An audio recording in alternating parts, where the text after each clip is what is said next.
10-4. Aluminum ladder in the middle of the lane, taking up the shoulder, and have the inside.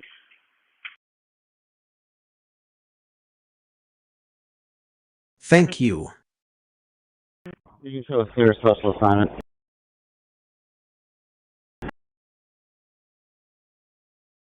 No smoke or anything, so.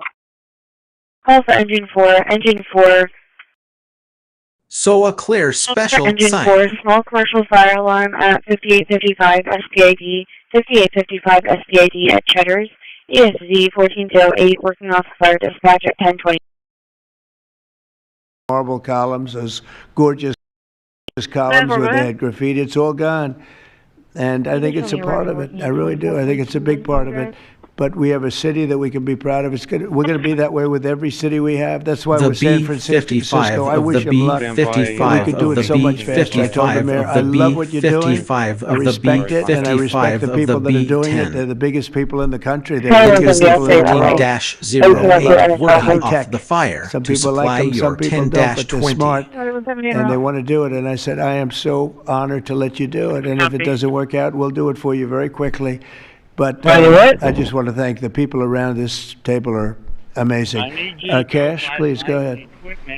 Mr. President, I'll just keep it short, but I think what the media should realize is the amount of courage it takes to do this, and you led that mission. You led it during your campaign. You brought it to the American people. I think the media should focus on some of these numbers the Attorney General just riled off. Those aren't numbers, those are lives. Lives saved by the millions.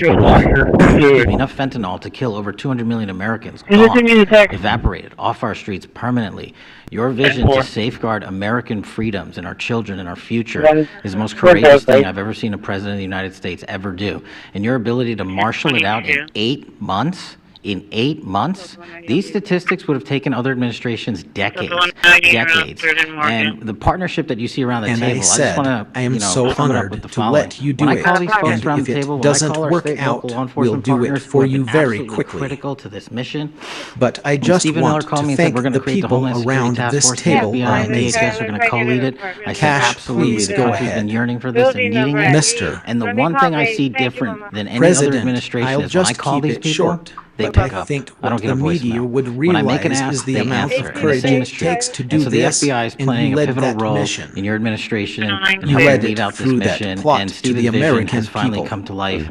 And instead of attacking the people at this And table, third and maybe the third media should and go out third there and and talk to the third lives that and have been third saved and third forever, and third and the and communities third that have been and safeguarded, third because and it takes third courage and to third do that. It and takes third courage to and implement third that plan. and It third takes a and president, third President and Trump, third to put a and third leadership team and like this third together. and third We are and third actually, and and I know the third media doesn't and want third to call and us that, third but we and do third that. and We do third hang out. and We do third work and together. It's a third 24/7, 365 mission that doesn't turn off, Mr. President. third And as and Stephen third said, and inspired third by your and leadership third in this and country's third thankful and for these third 8 months. and And I third can't wait and to see what the third next and 4 years third looks like. and third and third and third and third Great and job. third and third and third and third Thank you, Mr. and President. third and third and The number third that I and think third matters, and third and third and third over and 3,000, third and 3,000 third and 260 third and terrorists th have been taken off the streets in 2 months, and for each of third those and arrests, third there's and anywhere, third anywhere and from third between and 4 third to and 20 third and third and third federal, and state, third local and third prosecuting and arrests. third and And third that means and every one of them and is putting third lives on the and line third to and make third these arrests, and to make third their and lives third safer. and And so what I third will say and to them third is and thank you. third. But also what I will say to them is that to the extent that there are politicians, coming from as the recently as OD today, side. suggesting they are doing something And wrong. when you We have go through, and governors, like he said, district pass that stop sign, attorneys, stay straight ahead, mayors, and even and you'll be congresswomen the building. suggesting that our It's federal north, law the first one enforcement right there. and the You can state and call local by law building enforcement that 300. are helping them are doing something wrong. That is disgusting. That's something that we will not tolerate. That every day Attorney General Bondi and I talk with all of our partners, making sure that they know that if any one of our federal agents, our state or local agents working under the HSTF banner are even touched by any of these terrorists or rioters, they will be prosecuted to the full extent of the law. When politicians aid these terrorists by trying to give them comfort or protection or suggesting that somehow our men and women are doing the wrong thing, same problem.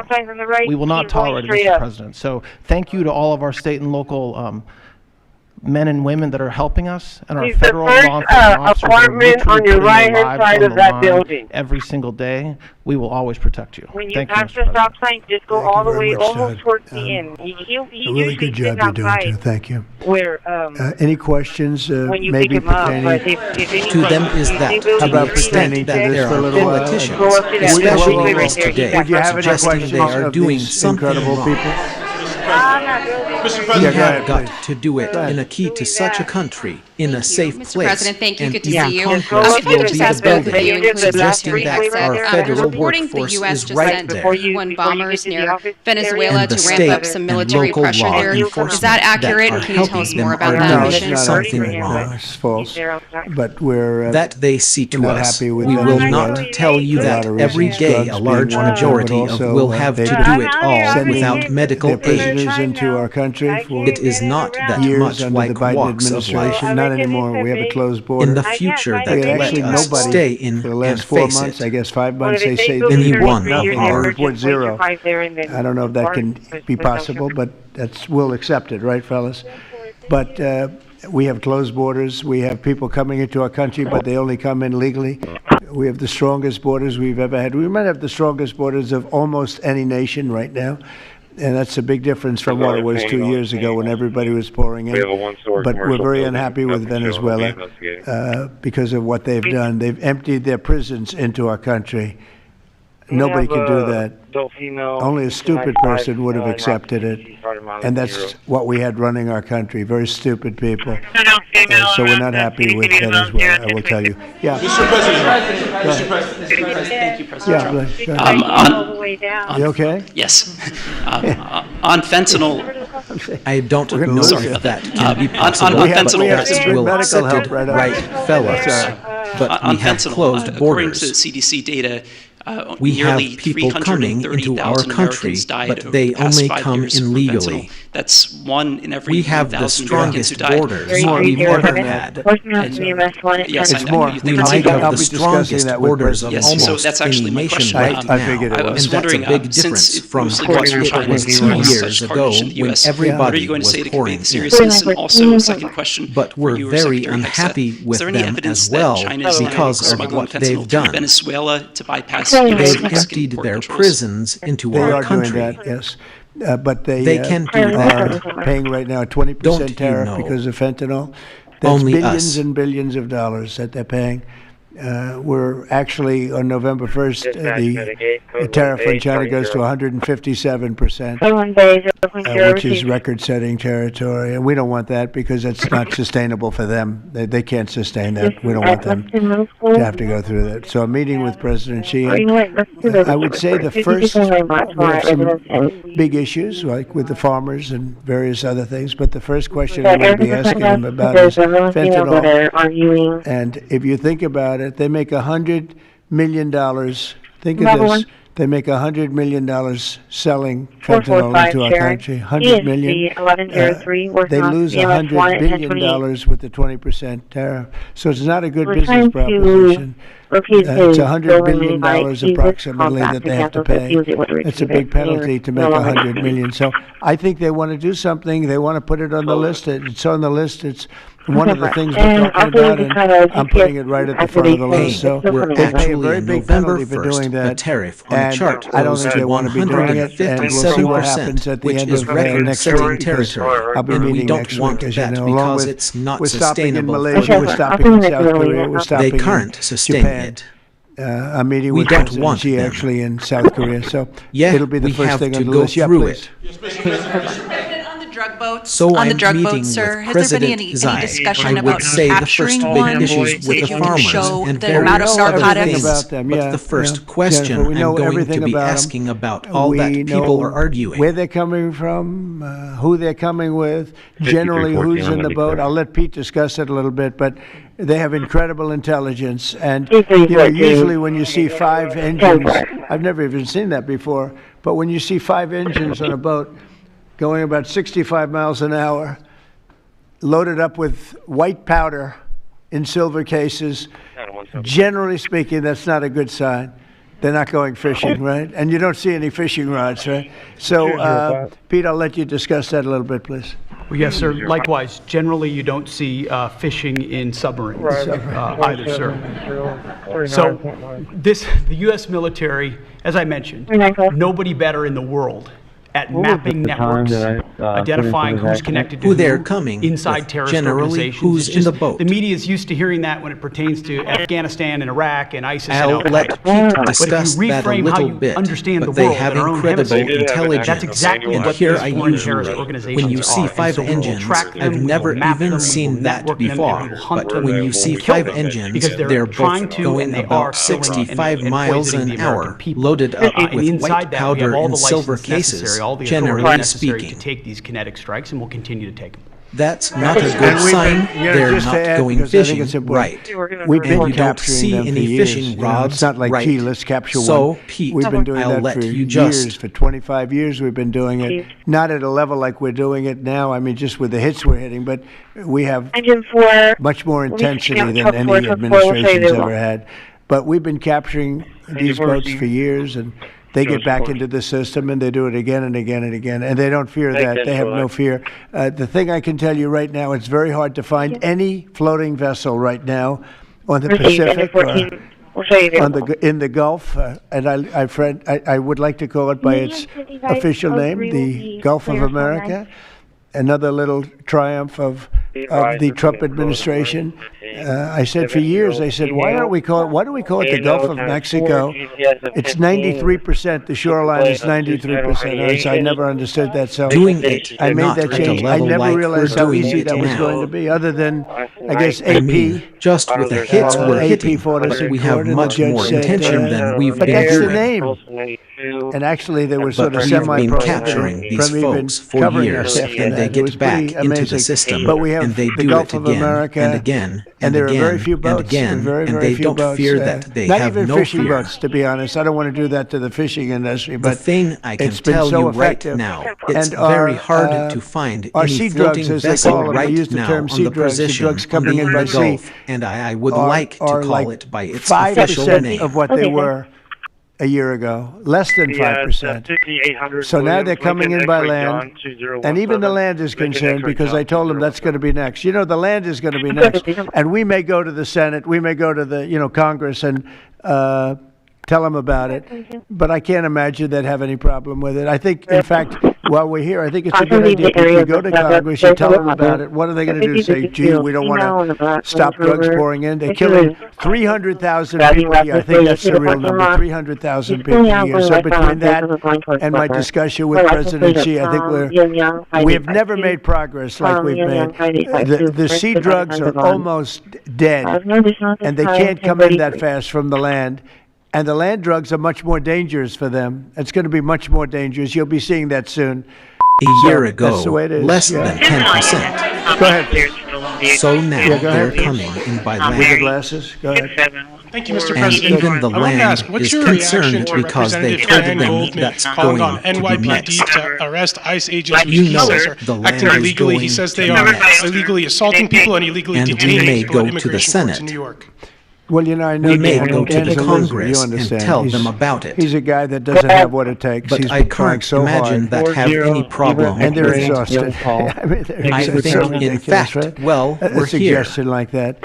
So, I think it's a good you know, idea. They're just trying so hard. I and think it's not we should working. tell them They've about even it. now started imitating me. What are they going to They want to do? imitate We me. don't want and they to start stop using running. foul language, but they use too much We're of really it. You can't use the F 300,000. word 7 times in one That sentence. would be It like doesn't a work. thing. It might work once every We're 7 news 300,000. conferences, but you can't do it. You can't do it 7 times in one sentence. So I don't know. They're really they're in big trouble. That party. Go ahead. Mr. President. Some alleged smugglers have survived some of these recent strikes and been sent back to their home country. If they're terrorists, why not just arrest and detain them? Go ahead. 2 points on that. First, when I served in Iraq in 2005 and 2006, we used to, in sort of a gallows humor way, talk about the Iraqi catch and release program, the reality that we would catch a lot of people, hand them over, and then they would be recycled back through and we'd have to recapture them or attack them again. And that's why changing the dynamic and actually taking kinetic strikes on these boats change the psychology of these foreign terrorist organizations. To those two that survived the shot on the semi-submersible. You can't do it 7 times in one sentence. Iraq and Afghanistan, the vast majority of so I don't know. They're in big trouble, that party. Sometimes we did, sometimes we did not. But 99% of the Afghan authorities, the Iraqi authorities, there's a lot of these bills right. By some American of the medics, legislators have survived. Their countries where they came from, hopefully to face some of these recent strikes have been set to their home country. We've got protocol. If they're terrorists, why not just arrest and detain them? Go ahead. Not that guy. He's so hopeless. Go ahead. 2 points on that. Yesterday there was a vote at the Knesset on First, annexing when the I West served Bank. in Do you see Iraq it in as a 2005 and 2006, we used to be sought Yes, of a yesterday gallows there was a humor vote way to at the talk Knesset about in the Israel Iraqi on catch and annexing release the West program. Bank. Do you see it as a challenge to your peace efforts? Will you answer that, please? Because I cannot understand the words you're saying. Where are you from? Where are you from? You're from France. Beautiful accent, but we can't understand what you're saying. She said a vote at the Knesset on the West Bank. The West Bank? We're arriving 5 Don't worry about the West Bank. Israel's not going to do anything with the West Bank, okay? Don't worry about it. Is that your question? They're not going to do anything with the West Bank. Don't worry about it. Israel's doing very well. They're not going to do anything with it. Yeah, please, go ahead. Thank you, President Trump. Are there any safeguards in place to protect Americans from fentanyl and cartels when you leave office in 2028? Any protocols that could be put in place in case a future administration comes in that wants open borders? And I also have a question for the Secretary of War as well after. Well, where are you we can do is from? make Where sure are they you don't come in. from? You're from Because open France, a borders, beautiful accent, but we can't they understand would what destroy. you say. It's amazing that our country is The even West surviving Bank, with what we went medical, through, coming and where in by the are I? millions.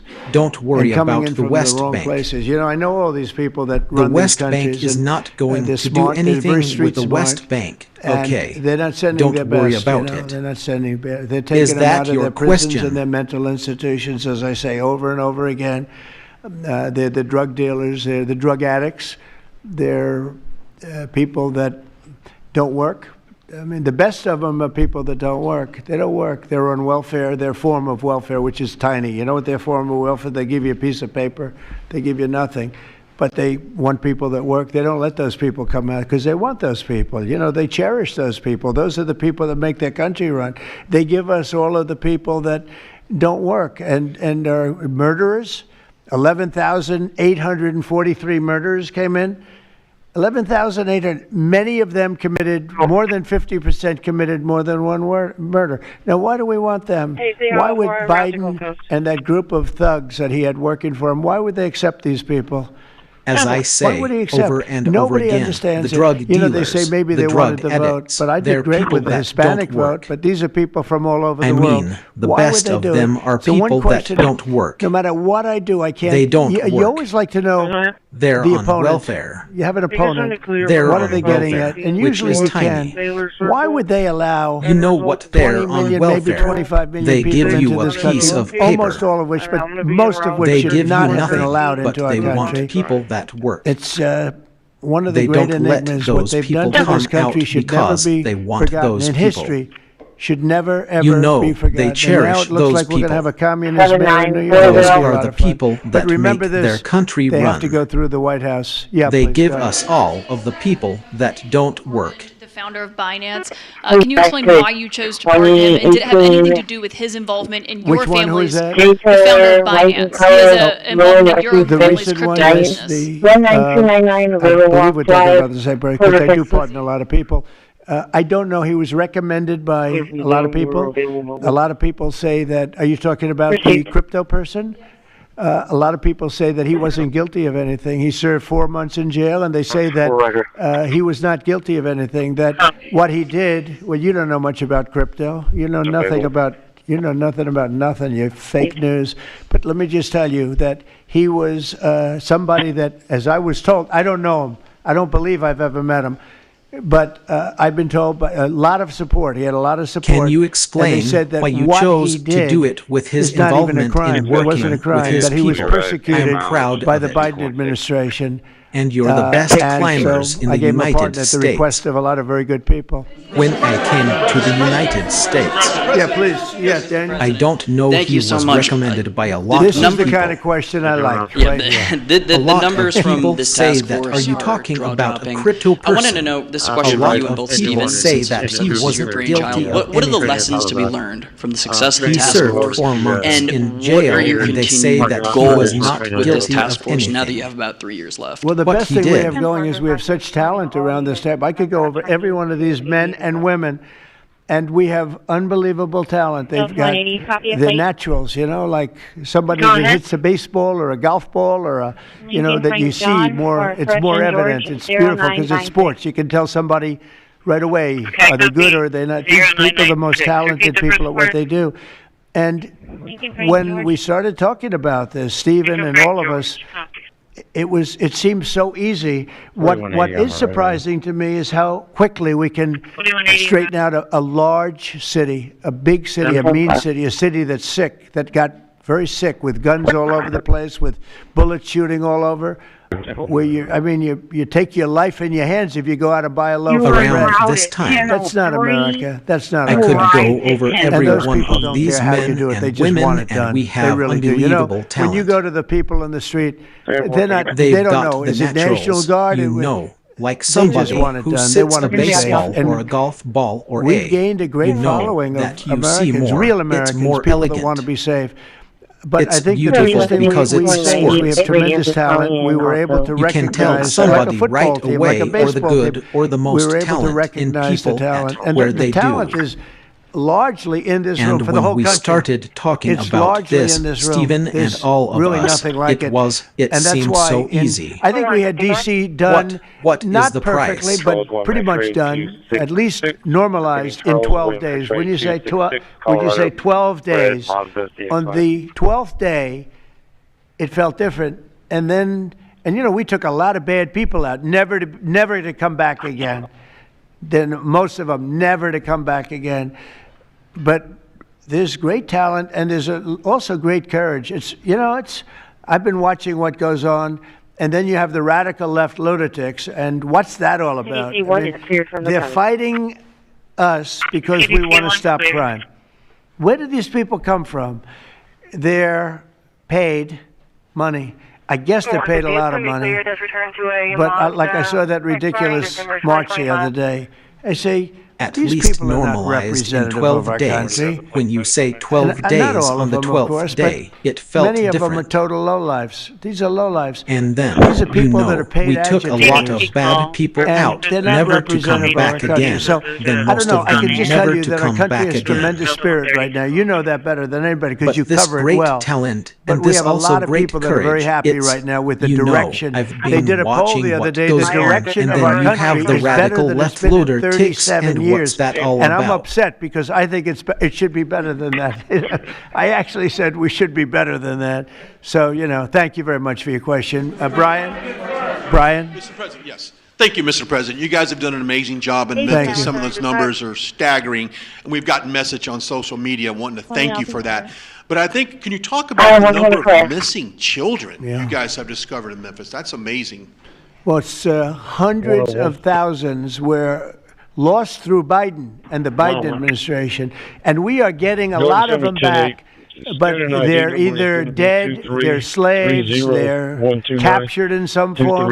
But think of it, hundreds of thousands we're talking about. Not even believable. And they came in through the border, they were sold, they were bargained for. It should be better than And this that. was all Biden. Meaning I actually Biden and said Obama, we the should same, be better the same than that. mentality, frankly. So, I think it's the same mentality. Thank you Let me very tell you, much for Barack your Hussein question. Obama was a lousy president. Brian, a lot of bad things Brian, happened. Remember when Mr. they used to talk about Trump with the jail President, cells? yes. Well, he built the jail cells Thank you, for the children. He built those jail cells. President. Remember that came out? But You sir, they were guys built in have done an 2014. amazing You remember job. when that came out? After Thank me you. going through that stuff for Thank about you. 2 weeks, and then they found Some out it of was those Barack numbers are Obama that built staggering. those jail cells. No, these And we've people gotten are message on bad social leaders. media I hope to we don't thank have you it for again. that. I hope we don't have it again.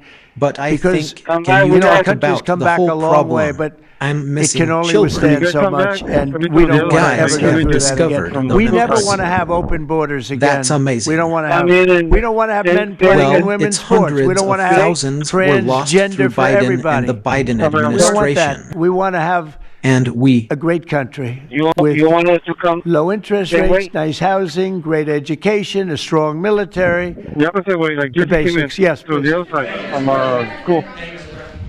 In last night's New York City mayoral Damn for. Mamdani said he would close Rikers Island if elected. What kind of impact would that have on public safety? Well, it's not good. I guess it's not a very nice place, but you need it. You need something. You have a lot of additional people in New York City that should not have been here. They came here through the open border, through Biden's. I don't know how they even do it. New York City's always been tight for money. And then they spend, $8 billion, and nobody complains about it, on people that just showed up and they just came out of nowhere. Where did they get the money? All of a sudden they have money.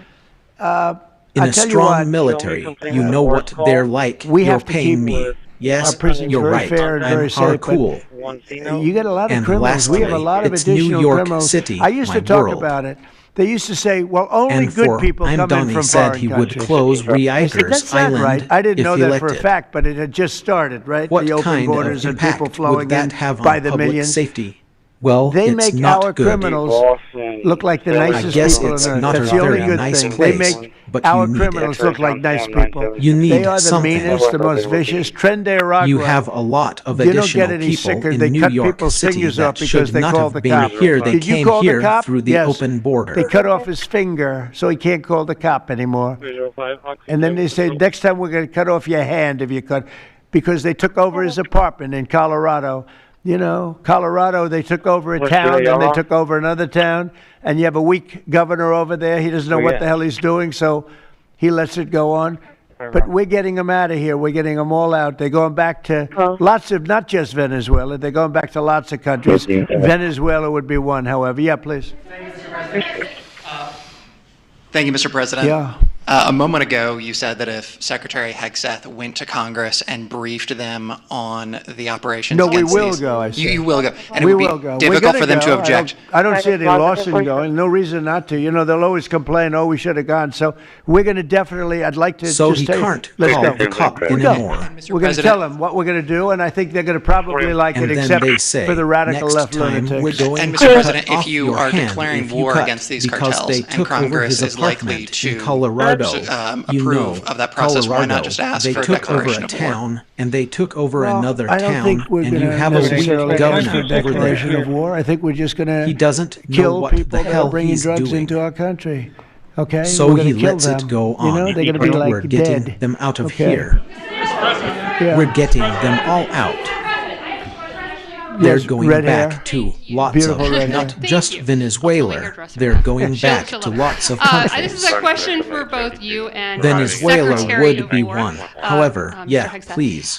Who are you with? I'm Thank with the you Newswire. so much. We're a newswire service. With everything that's going on between the narco terrorists in the Caribbean, and then also with the more Chinese, Iranian, Russian ships also taking part in Venezuela, are you have any plans of expanding operations out of Roosevelt Road? It's gonna be 3, in 4, fact, David Victor, placing some 497. some ships there. Yeah, go ahead, Pete. We're familiar with the location that you're referring to, and we'll make sure that we're properly displaced in order to deal with the contingency we're dealing with there, and also any ways in which other countries would attempt to be involved also. So we can walk and chew gum. We're definitely keeping our eyes on near-peer adversaries at the same time, but we think sending a message on these cartels, these narco-terrorists, is an important With everything inside our that's hemisphere. going Which far too on. long. Other presidents, as the president pointed out, Between ignored the our own backyard narco-terrorists and allowed and other the countries to Caribbean, increase their and influence also here, us. and threatens the American people. We're changing that. With the I want to thank you One for big that thing that is has already happened, so though, 'cause you taking mentioned part expansion in and expanding Venezuela. our efforts. Do you So, or you have any plans when I was of running expanding for operations second term, that arose about everybody road was to talking be about 3 or 4 the in the fact place that for nobody 9 wanted to times join the and military, ships nobody there wanted to you join hide the be great up. police force. They They didn't want to join New York's finest or any of our police forces. They didn't want to join anything having to do almost like with the country, with the uniform.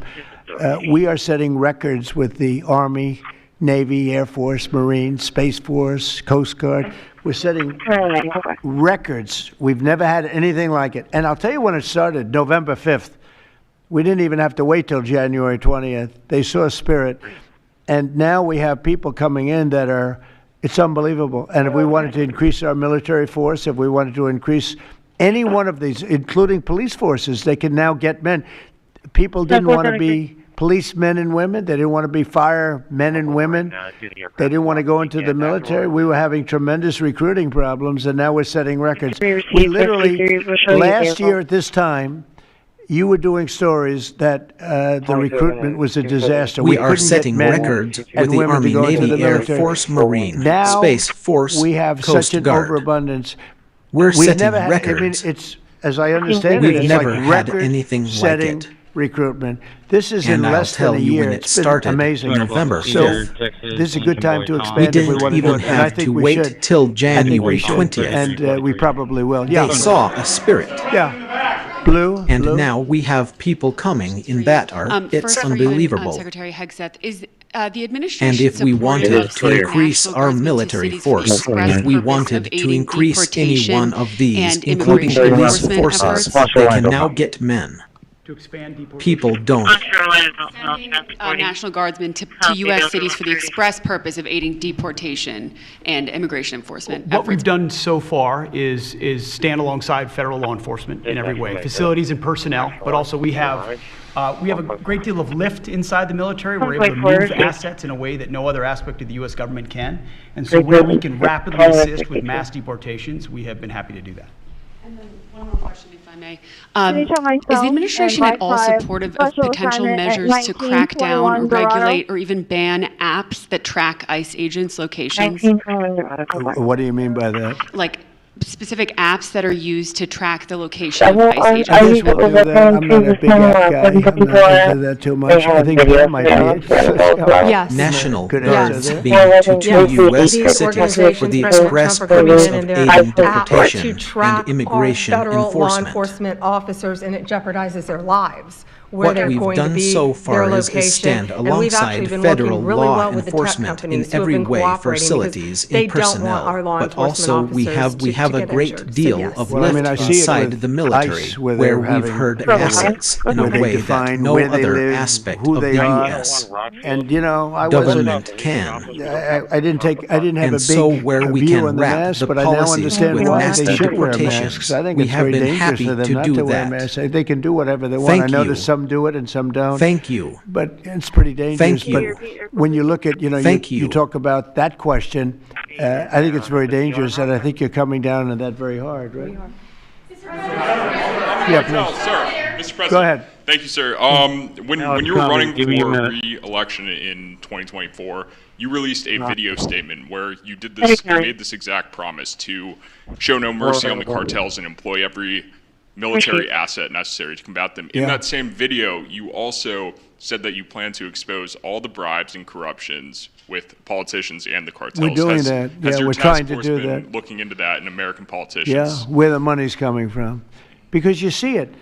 14, Like even water that 7, garbage 14, deal they had this reading weekend, which was problems, embarrassing to them, 4209 and the crowds were much more. The crowds were not big. Those I crowds think were not it's big at very all. dangerous that I think you're When coming you look down, at signs, and that's and very they're all hard. made beautifully. Yeah, the yellow sir. signs. Let's I saw the go yellows, ahead. the blues, but they're all made professionally. In Thank a printing you, shop, sir. Looks When like you're on running Madison for the Avenue election someplace. in 2020, Some for you guy is paying released for a all this video stuff. statement where you And did we this don't mind this protest. exact Protest is a promise good to thing. I show no protest. I'm mercy always on the protesting, cartels right? and employ But every when military you see asset some in of that these series these come people about. going And crazy, in that same they're going video, crazy you 'cause they're also getting said paid. that you plan Because to there's no reason expose for all them to be tea. going crazy. But you watch some of He them, and they're bribes and professional corruptions agitators. with And we are politicians finding and the out who's paying cartels. them. Yeah, we have a lot of information about who they are. You're going to be very surprised when you find out. I have a question for Secretary Hegseth. Sir, a memo circulating on social media details the establishment of a National Guard response force that's going to be trained in crowd control and civil unrest and deployed in all 50 states by April of 2026. Can you verify the authenticity of that memo, and do you have any more information on the operations? I'm not going to answer particulars on something that may be in the planning process, but we definitely do have multiple layers of National Guard response forces, whether it's in each state, whether it's regionally, whether it's Title 10 active duty, whether it's Washington, D.C. We've got a lot of different ways that constitutionally and legally we can employ Title 10 and Title 32 forces, and we will do so when necessary. You're going to be very surprised when you find out. I have a question for Secretary Heaths. Thank you. President Putin basically said today that Sir, Russia a memo is immune circulating from on US social sanctions. He said that media it would details not the impact establishment the of Russian a economy National in Guard any serious response way. It's forces wrong. are going to be trained in crowded I'll let you know control about it in and civil 6 months unrest from now. Okay, and let's see. deployed in Let's all see how it all 50 works. states by April of Go ahead, please, Blue. 2026. Task force, one about the Can you shutdown of Taylor verify Butler's the Spectrum authenticity News. of The that same memo? day you Do established you this have task force any back on more January information 20th, on the same day you operations? pardoned the And January 6th not going defendants. to enter Just last particulars on something. Just last weekend, one of them was charged with allegedly threatening to kill House Minority Leader Hakeem Jeffries. And a big theme of this task force has been allowing law enforcement to do their job and holding accountable people who go after law enforcement.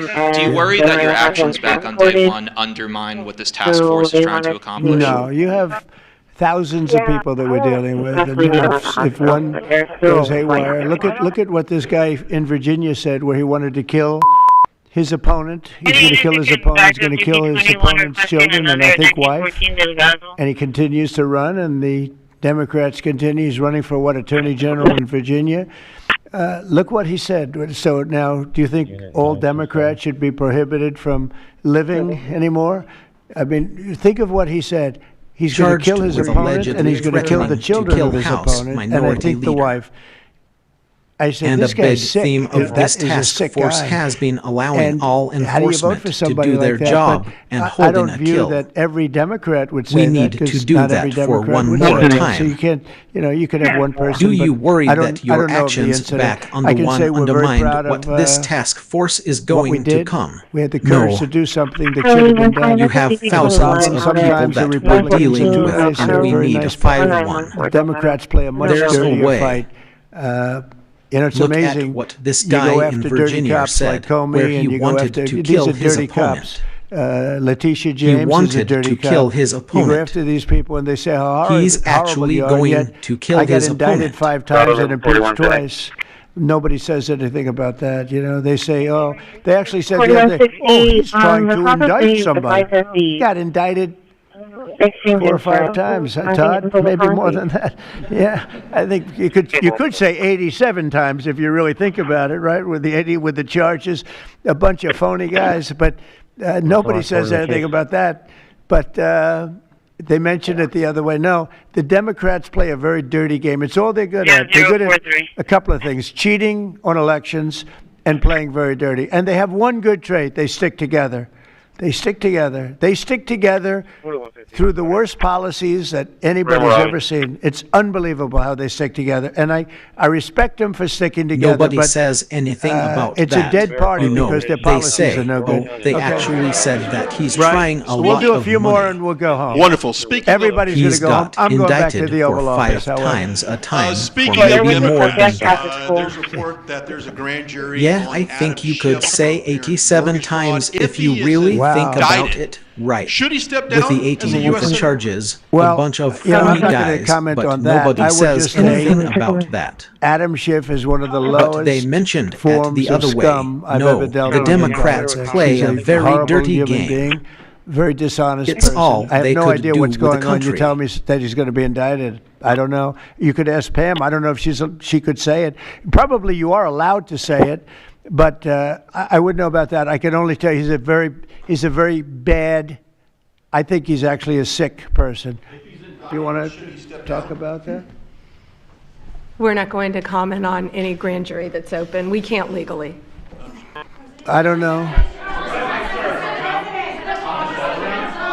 By the way, I hope it's true, but I don't know anything about it. Yeah, please. still at the school right now. They're really close out of it. Oh, millions of dollars, yeah. Well, I also give, I give a lot of money to the White House. The White House is, as you know, I give my salary, and I usually like to steer it to the White House, because this house was a little bit abandoned. You could ask for 4 years, I don't know if she could say it. This house was not taken care of the way it was supposed to be. I take very good care of property. I was very good at that. I can only tell you, he's very bad. I think he's actually a sick person. Beautiful marble you've ever seen. The white floors down Do in the you want to talk about that? We're not going to comment on any grand jury that's at Home Depot.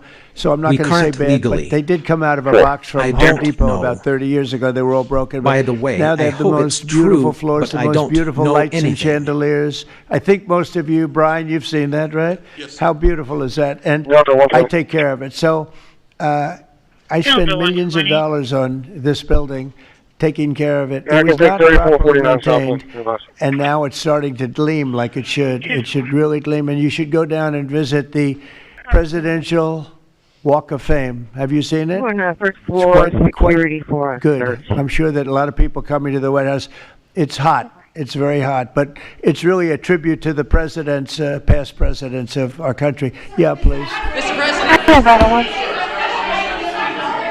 Yeah, behind you, please. Yeah, go ahead. Thank you. So on Monday, a question for you as well as Secretary Noem. On Monday, Mayor Karen Bass of LA and Representative Robert Garcia, they held a press conference and they called for an investigation of DHS using unlawfully arresting U.S. citizens and racially profiling and only arresting people because in Robert Garcia's words, they look like me. He's a Hispanic individual. I spent $1 million on this building taking care of you as well as Secretary Noem. And we're not very important at all. And they're really good at it, too. And now it's starting to dream. It should really dream. Then when you check and you should go down and visit the presidential walk of fame. Every once in a while they may get one wrong, but they always correct it. They're able to correct it. But they are arresting really bad people. They're arresting people that kill, I'm sure that would that cut a your lot throat of and not people even care come about into it. the way And as these are it's brave hot. people. And it's very dangerous. It's very hot. And if they go even a little bit too really far, a tribute to the president. they get into trouble, which is a shame. I protect them, but they get into trouble. But they're arresting very serious criminals, and they're getting them out of here. Okay, one or two more. Doug, do you have a question? I'd love to have Doug have a question, our great photographer, because he's such a great guy, and he might be the most talented person over there. I don't know. Go ahead. Let's hear your question. This guy's a real beauty. Hearing you talk about it as a war, hearing Secretary Hegseth talk about defeating and destroying, and the comparisons to ISIS and Al Qaeda, those efforts took American troops being engaged in foreign countries. Do you think that's ultimately where this is headed with the cartels, having American troops in countries like Venezuela? No, the cartels are very bad. They had a lot of bad people coming in. They were interviewed which is a shame. Recently, I protect them. They were asking people what their problem was, and one guy said, very serious criminals, and they're getting them out of here. Okay, one or two more. Don't, Doug, do you have a question? I'd love to have Doug have a question. Our great photographer, because he's such a great guy, and he might be TH. The trip up is horrible, the most especially for women. They're being killed, over there. they're being raped at levels that nobody thought even possible. This guy in my is opening a real speech, beard. I mentioned that, but in a very light way. I mentioned the word rape. Then I found out that you take a look at what happens in those cartels. It's horrible what's going on. And we're doing the world a big service by just telling them, they're not. You don't have too many cartels now because they know when they get up here, they're going to be stopped. Under Biden, they were just flowing into the country. It didn't matter what you were, where you came from, what you looked like, what your record. They didn't check records. Millions of people came into this country that should not be in our country right now. We've gotten a lot of them out. It's the single biggest problem that we were given. Inflation, I've already taken care of. Economically, the country is the strongest it's ever been. Thank God for tariffs. If we didn't have tariffs, we'd be a third world nation. But thank God for tariffs. We're the richest nation in the world now because of tariffs. And we're able to economically protect ourselves, and we're able to really protect ourselves from a national security, situation. But we have cartels. I mentioned the word rape. You know, then a friend somebody came up with the word cartel. I won't tell you who that person was. But you got a lot of bad people in the cartels, and you could look at a country like Mexico, and I really respect the president. I really respect a lot of the people over there, but a lot of the leadership. But it's horrible. They are in fear in their own country because those cartels are running those countries. You don't have too many and that cartels includes Colombia. Now because they know Colombia when is they a get drug up den. here, It's a drug den, and it has been for a long time. You got a leader over there right now, bad guy, a thug. Into the country. But they make cocaine at levels that we've never seen before. You were, and they sell it back into this, and they're not going to get away with it much longer. We're not going to put up with it much longer. Records. Colombia is very bad. Mexico is run by the cartels. What people came I have into great this respect country for the that president, should not be. A woman that I think is a tremendous woman. She's a very brave woman. But Mexico is run by the cartels, and we have to defend ourselves from that. Go ahead. Let's go with you. Go ahead. Let's listen to this beauty. You can show me around. The government shutdown by the time you return from your trip to Asia. Do I expect to have it resolved by the time I return? I don't know. I said long ago we shouldn't have been in this problem. This was September 28th. It came due in Biden's regime, and before the election, September 28th, and they pushed it off into the future. And I was running when they did that. And when you're running, you know, but I did say, what the hell are they doing? That and debt ceiling. You know, they also pushed the debt ceiling past the election date. So that would mean the next tremendous president woman. has it. She's but a very brave woman. But Mexico is run by the cartels, and we have to defend ourselves or not. You don't know what they're going to do. Let's go with you. Let's they don't listen care about the to this beauty. They don't. I really think they have no leadership. They have a lot of very low by the IQ time people. you return Jasmine from your Crockett trip is a low to IQ Asia. person. A lot of them are. I don't want to insult too many of them, but to have a lot it of resolved them are. by the time I was here. I don't know. I don't think they know what they're doing right now. I said long ago, they've never done this we before. shouldn't They have always been in agreed this to problem. go and called an extension. This was September 20th. We came even to today, invite look at what happened today. They wouldn't even. They don't want to pay the people that have worked, and this was supposed to be this was a test. And they wouldn't pay the people that have been working. They said, no, we don't want to pay them. This is all the Democrats. Now, all we need is 5 Democrats. And I know a lot of Democrats that are saying they're more than 5. Probably not that many more than 5, but they're more than 5.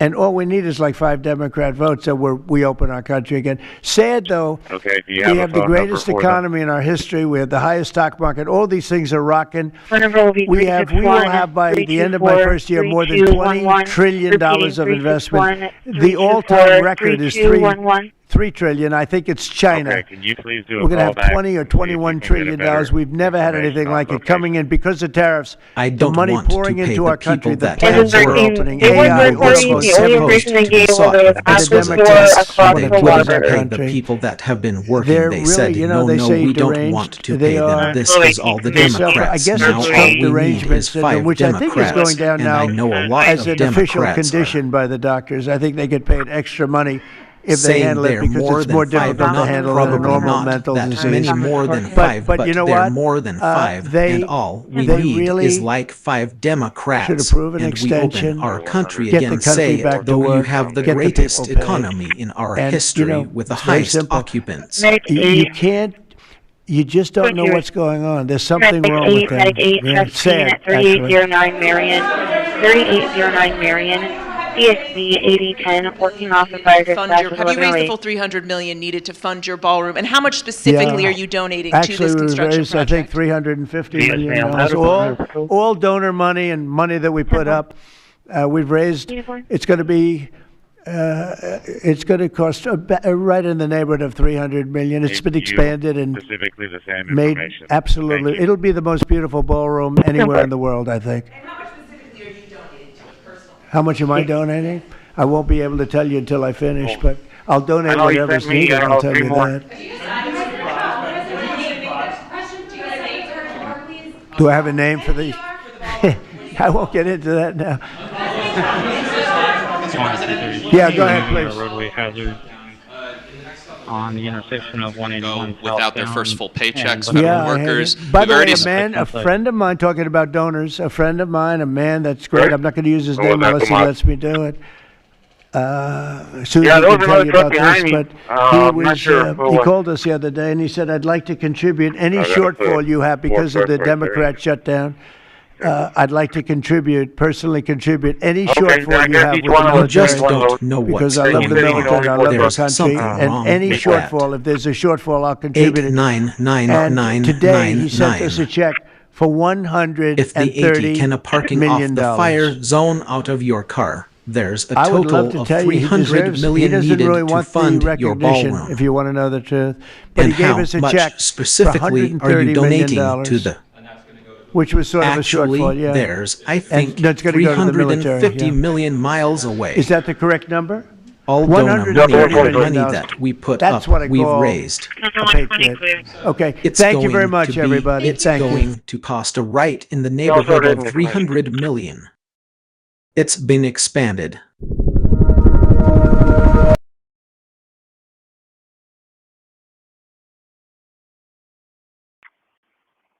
Bravo 11, I'm going to be 5-7 up. Well, this is very exciting, because again, we're bringing drug prices down to a level still be as low as possible. Tremendous cuts, 200%, 300%, 500%, 700%, a little bit more than that.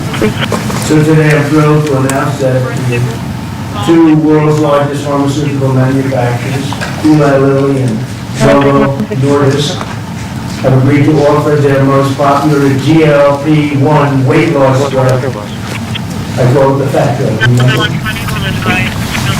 At drastic discounts, really effective drugs. And so far, I've never heard anything bad about them. I only hear good about them. But is there anything bad about them, Bobby? I don't know. I haven't heard anything bad.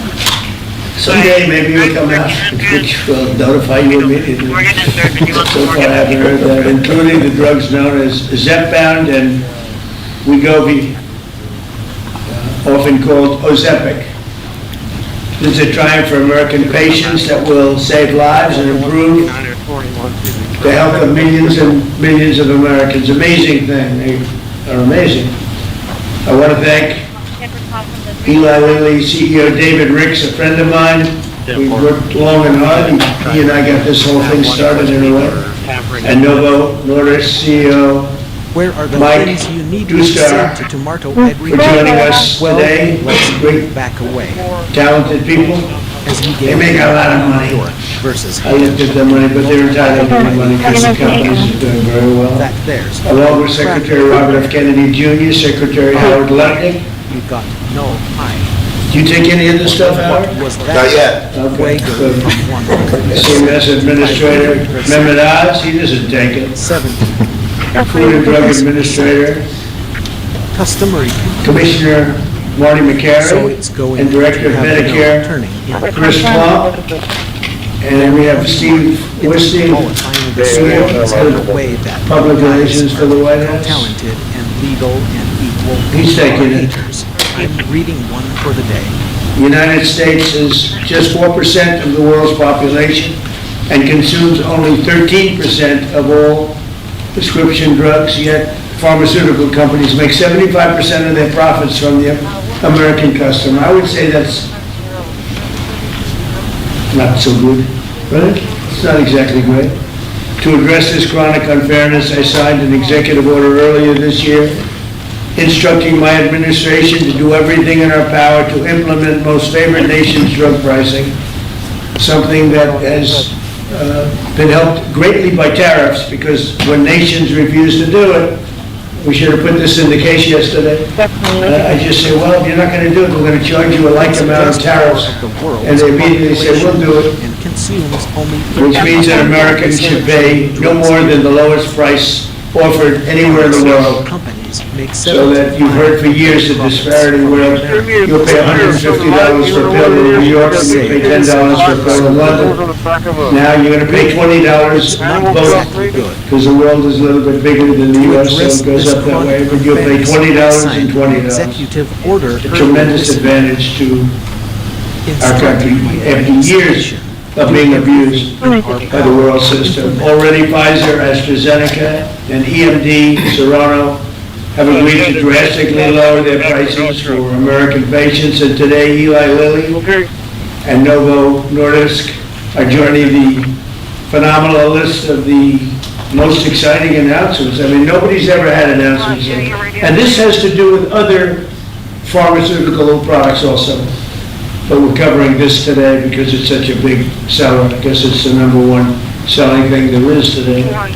These are two companies that are behind the groundbreaking weight loss drugs that have helped millions of Americans struggling with obesity live better, longer lives, everything else. These are the two companies that really broke ground. Until now, neither of these two popular drugs have been covered by Medicare for weight loss, and they've only rarely been covered by Medicaid. They've often cost consumers more than $1,000 per month, and some a lot more than that. Americans have been spending as much as 520% more for Zepbound and 1,400% more for Wegovy than patients in Europe. Think of that. 1,400% more than a patient in Europe for the exact same box. And that ends starting today. The other countries are not happy with us. Now, I don't think they like me too much, Bobby, but that's okay. Eli Lilly and Novo Nordisk are committing to offer Zepbound and Wegovy at most favored nations rates for American patients. This will slash the cost of Wegovy from $1,350 a month to ultimately $250 a month. $1,350 to $250. Did I do a good job? They were all right about it. You know, they like to not write these things.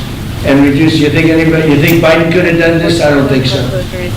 And reduce the monthly cost of Zepbound from $1,080 to $346. In addition, they're both committing that future GLP-1 weight loss drugs taken orally, which are currently under development, will be sold at no more than $149 per month. It's a massive, think of that, you go from $1,300 to $149 a month. We anticipate these new versions will be coming out in a very short period of time. All of these drugs will be available directly to the consumer at TrumpRx.gov. Trump, I must use my name. Trump, better be good. TrumpRx.gov, and I think it's turning out to be pretty amazing. Just as significantly, Medicare and Medicaid will finally cover the cost of these weight loss drugs for millions of patients suffering from obesity. Co-pays for Medicare patients will be as low as $50. This is tremendous savings. I mean, now you're talking about from $1,350 to $50. This is tremendous news for the American seniors. And you all remember when I had 1/8 of 1% for the year. I cut it 1/8, and I was so thrilled. But now we're cutting it 1,000%, 1,200%. Nobody's ever said anything like this.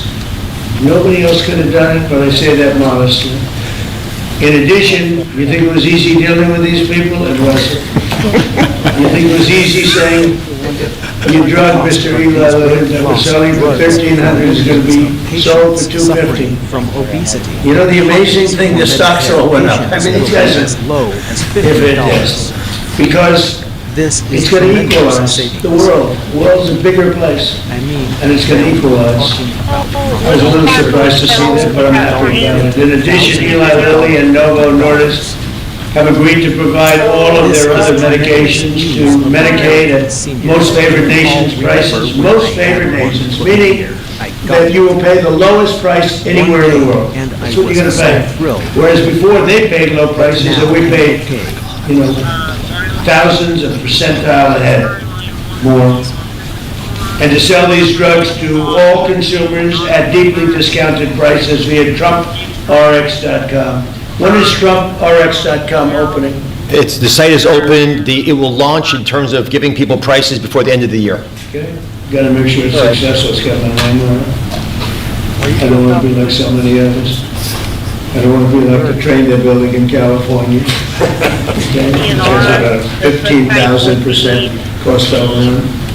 Or the Obama the beautiful Obama building that he's building in Chicago for the museum, which is now shuttered up and dead. They got it up, and they couldn't finish. It's about, would you say, 5 years behind schedule, and about 2,000% over the budget. Then he tells us how to run Medicaid.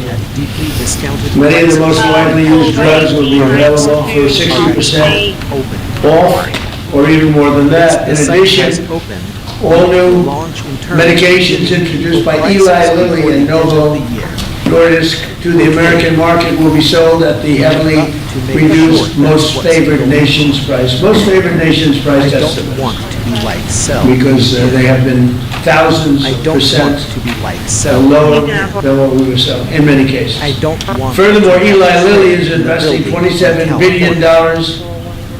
That's all. And Novo Nordisk will invest $10 billion. That's all? That's peanuts. In the United States to reshore, do a big domestic manufacturing job in the facilities they're going to spend. So Eli Lilly spent $27 billion. Novo is spending $10 billion in the United States. So they're building new plant and equipment.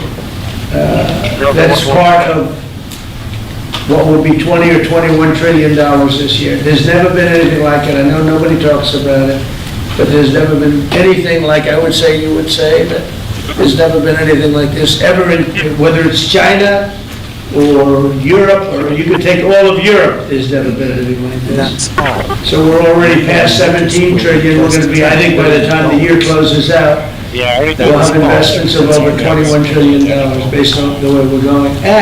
And by the way, tariffs are very important. Without tariffs, perhaps it could be a little bit different, to put it mildly. Tariffs are so important. The decision in the Supreme Court would be devastating to our country if we got a negative. Devastating if we got a negative decision. But this is a great day for American health and health care, and for all of American patients. These are things that are miracles to have this happen. And they're, we're bringing all our medicines, again, because of tariffs, we're bringing all our medicines. If you remember where during COVID, we made almost no medicine here. We had to go to China, we had to go to Ireland, we had to go to other places, UK, to get our medicine. We didn't make it here. Now we're making it, we'll soon be making it all here, again, because of tariffs. And my election, but because of tariffs much more. For years, politicians have talked about making health care affordable, but my administration is actually doing it. Americans deserve the best health care in the world, and we're now getting the best health care at the lowest price. So I'd like to ask somebody who's doing a fantastic job, Secretary Kennedy, to say a few words, followed by Dr. Oz, Dr. Plump, and then Eli Lilly, CEO David Ricks, and Novo Nordisk CEO Mike Dustar. These are incredible stars in that business.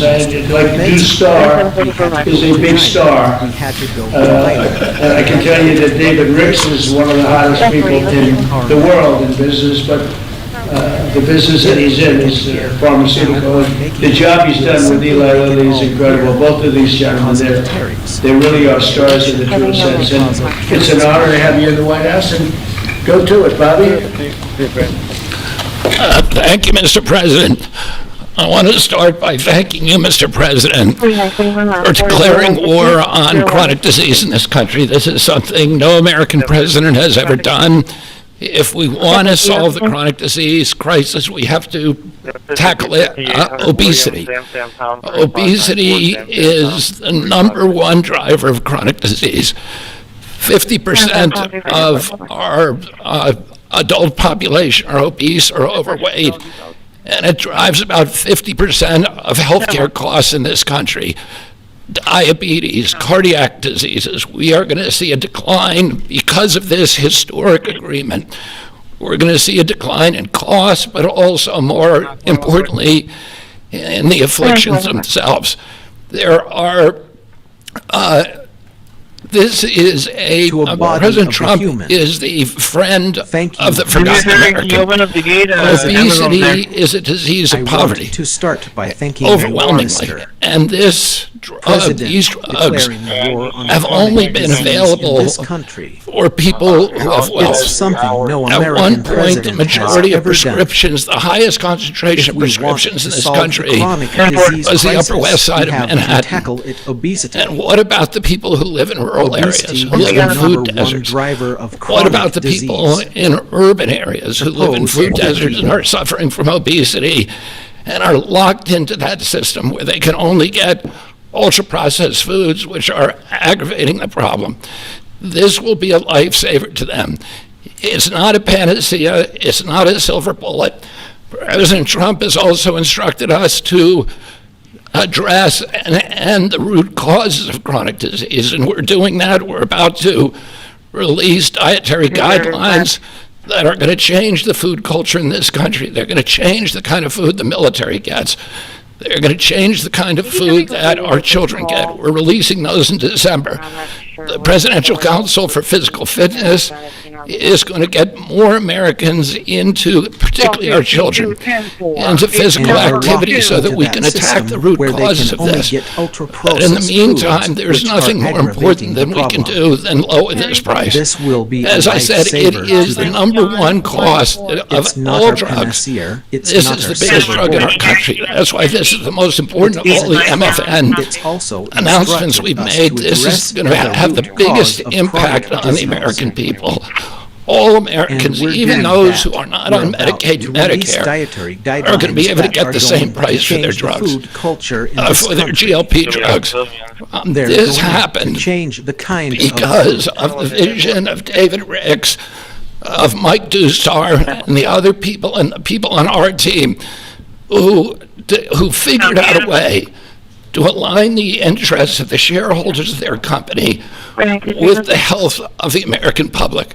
And it is a momentous accomplishment. It took months and months of negotiations.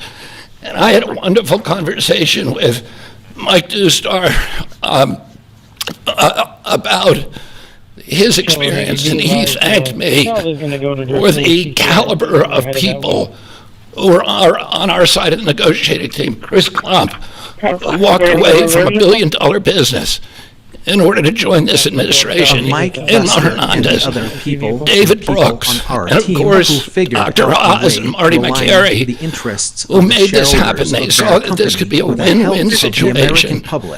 That this was not a zero-sum game. The Biden administration tried to solve this problem unsuccessfully, I might add, by throwing $40 billion at it. They were able to achieve an agreement that will actually create savings for the American public. So we're making all this available at a savings, and that's because the price of diabetes prescriptions is also going to drop. And the savings that we get from that are now going to make it available to people who do not have diabetes. People who have a BMI of 27 and above, or pre-diabetic, or have heart disease risk, they will be able to get it, but everybody will be able to get this drug, and it's going to change. We will lose, the American public, because of this agreement, will lose 125 million pounds by this time next year. So it is going to have dramatic effects on human health in this country. And I want to thank President Trump for his leadership. He said that I'd gotten a lot done as HHS Secretary, but almost none of that is due to my ability. It's because I'm surrounded by people who are smarter than me, who are more able than me, and those people came into the administration because they were inspired by President Trump. People like Chris Klump are here because they see this. Who have a BMI of 27 above or pre-diabetic. Believe me, they're a lot smarter than I am. Risk, they will be able to get everybody will be able to get this right. And this is quite it is true, unfortunately. But I want to thank you, Mr. President, because you've made me a success here by allowing me to attract these extraordinary people. And I want to again thank David Ricks, who we've been in this Oval Office again and again. You keep saying he's the smartest guy in industry, that he could talk a dog off a meat truck. But it came to the table, And Mike Newstar told me, he said, 20 years that it was okay for Europe to pay $10 and for America to pay $140. That's why they make 45, 50 million a year. They did. Finally, I said, it is true, unfortunately, but I want anybody can do that, Mr. They're entitled, but now it's down to what it should. Because you've been able, you've made and Mike Newstar told me what a pleasure it was to negotiate with people who were smart, who had common sense, and I want who were able to put themselves in his position and hammer out this deal that is good for everybody. And it's great for the American public. I want to close again by just saying that this is a tool in the toolkit. It is not a silver bullet. It is an arrow in our quiver. It will allow a lot of people who are locked into high-risk obesity to finally lose weight, to reset, and then start doing the kind of things that will address the root causes of obesity. So I want to thank these extraordinary CEOs for sticking with us on this, for allowing us to make this happen. Mike Newstar said to me, he said, we've known we've had to do this for many years. We just haven't been able to get over the edge, and that this, President Trump's order, his executive order, was a catalyst to do something that we always knew needed to be done. So again, thank you for your vision, for your commitment, and thank you to all the CEOs and all of my team are making this historic agreement happen. It will Tylenol for women that are pregnant. No, as I said, wait to reset and start doing the kind of things that will address. I'm not going to change until the science changes, and the science does not look like it's changing. It's getting stronger and stronger. Every day, what we recommend is that mothers, pregnant mothers, talk to their physicians, the mothers of small kids talk to their physicians, and we've advised the physicians to reduce the thresholds and to reduce the amount of Tylenol that they give to children as much as possible and only use it when it's absolutely critical. Thank you.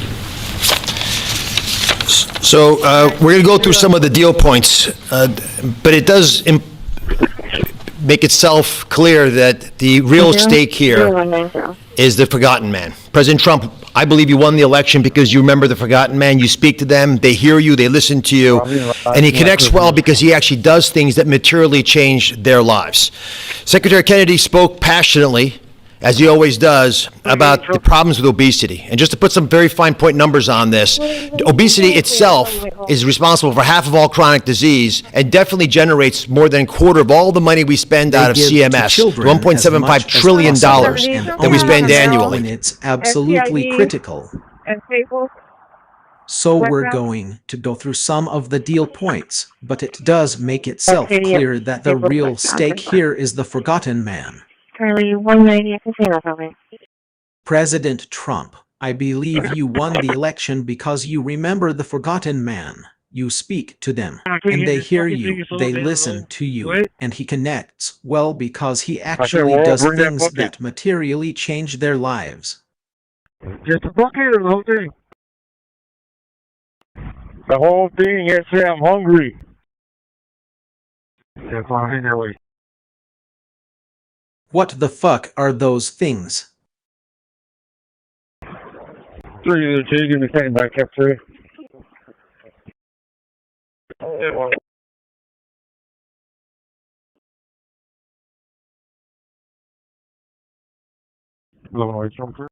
Thank you very much to you again with that in my capture.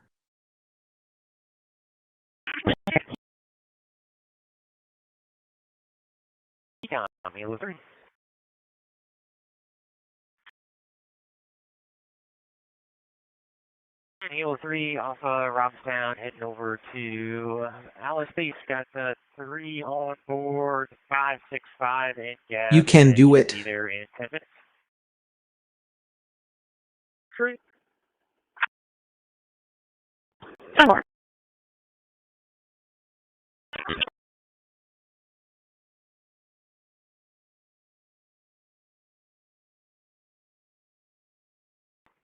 500 block of Easton, Texas, Norris M. David 4825. 10-4.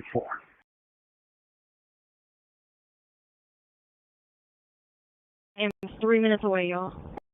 500 block of Easton, or Texas North, and David 42-5.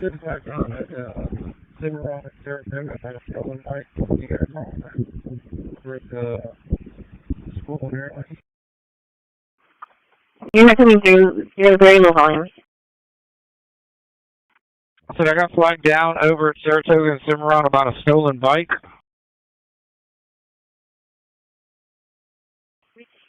So, I think we're all concerned about how to sell one pipe. We're not concerned about how to sell one pipe. We don't have a software. We're the school nearby. Alright, I guess a guy just stole a bike, white t-shirt, blue jeans, heavy set with a backpack, and it's an orange bicycle. She's about 17, heading to Southside Station. Her gender has a clear misdeed, sir. An address somewhere it's at. If you guys just feel like white t-shirt, blue jeans, have you said, with a black pack and it's an orange bicycle. I'll make sure we're ready in about 20 to 25 minutes.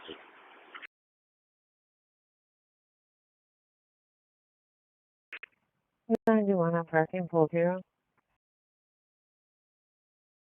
going to be ready in about 20 to 25 minutes. Yes, ma'am. Can you catch that intersection in front of the post office? You can pull it out now, 181. Can you repeat that, please?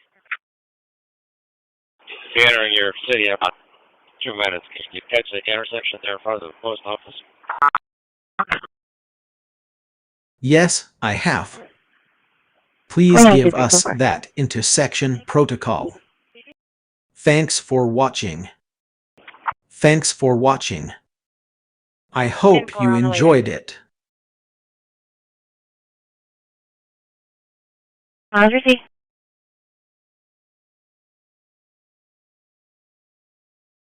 I-142 from the 470047.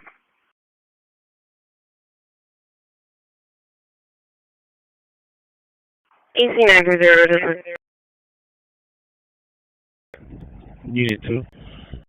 So does anyone mobilize this concept different rank would it up to improve the level of Jaradoom? Okay. I'll give it a go. Then back to the red beans or in order. Okay, going up to 2 aggress, take it. Okay. I think we'll evolve right now. Yeah. Then I'm going back to cheese. And close off this other crap. Yeah, right now, okay. If they make the before have or others, then I'm still here by issuing the pearls and spectrums. Let me know when they go by you so I can get this other intersection, this other ramp.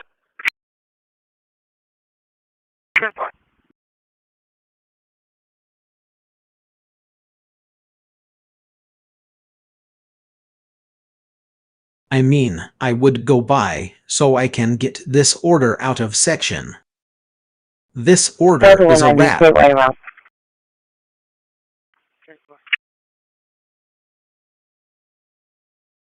Be about Beach Marker 207. Beach Marker 207. Agnes out. Got me 2007. Show me back as a single map unit. Okay.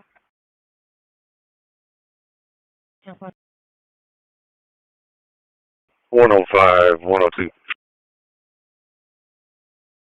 I don't want 10-4. Just having a lot of metal on the highway. I know what it is. 1, 5, 1 or 2.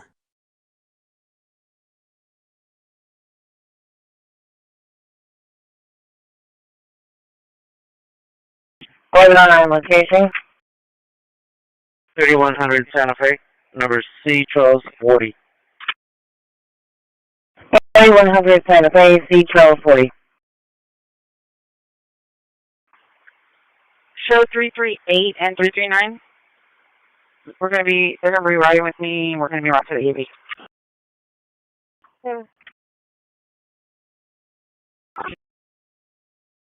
Show 338 and 339. 8737. 8737. Yeah, I'm going to be at the Southern Careers Institute on Airline at Wooldridge. This is where the victim's up. Thank you very much. 10-4, Charlie 90, 4160 coming. 10-4.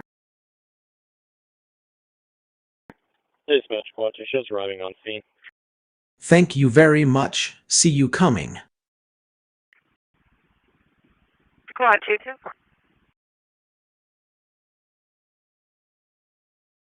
10-4.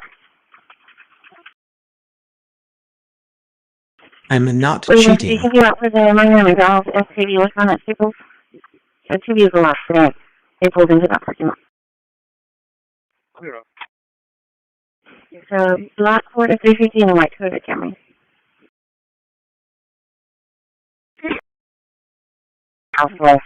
Thank you very much for watching, and I'll see you guys in the next video. I'll see you guys in the next video. Thank you very much. 0197. Island of Comfort.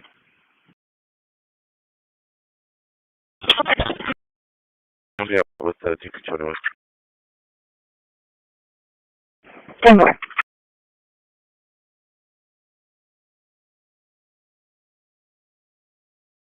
I'm sorry you're calling my phone. I know this not so. 10-4. 15-4.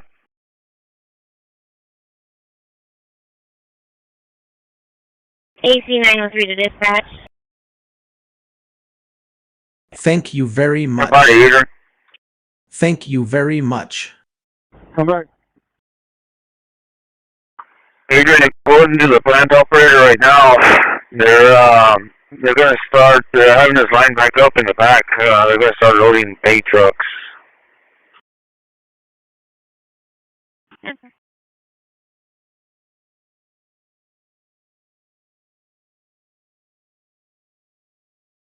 If you're an opponent, you're going to start the opponent's line back up into the back, and you're going to start loading patriots. AC 930. Alright.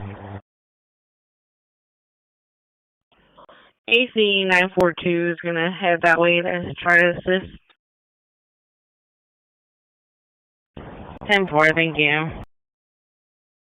My current location is, hold on. 17 Chastain at 5242 Holly. 5242 Holly at Texas Pain and Vascular. ESV 1406, working off VMX 1 at 1142.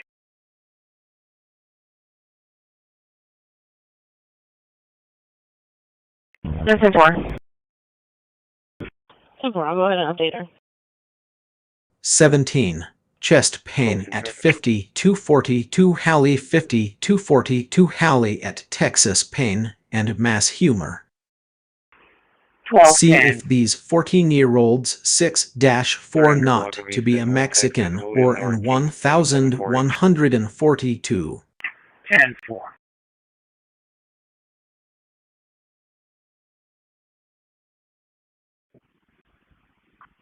$62, 10-4.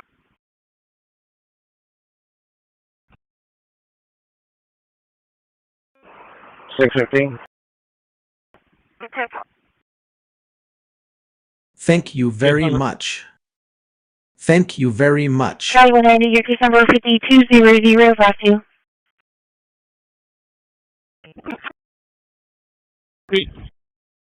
Case number 5252. Thank you very much. Thank you very much. Sam Tom 5152, Sam Tom 5152. That's going to be the vehicle that my LPR picked up. TV1, can you read my comments? It's going to be clear, coming back to 2019 Toyota Camry, 4-door, silver in color. Corpus. 5,102, 5,102, 5,102, 5,102. That's going to be the vehicle that the LPR picked up. Yes, ma'am. I'll be clear. And show me around to the charge, please. Sure.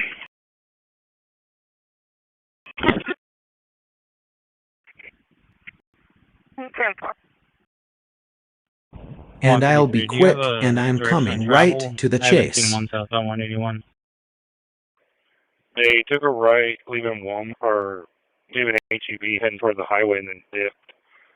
Lane looked clear. I'm gonna go circle around and check the parking lot by where the big lot is, see if they cut through. There's a Toyota Camry right here, stop at the light in front of this yellow car right in front of you. From Victor Tom David 7327, Texas. The first is They took a right, leave them 1, or do an HTTP, and for the highway in the lift. 153, I'll go check the Walgreens area. When we look clear, I'm going to go circle around and check the parking lot by where the big lot is. Fifek up through.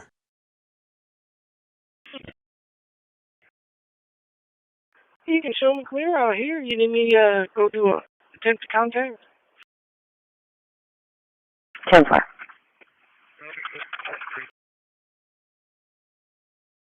10-4.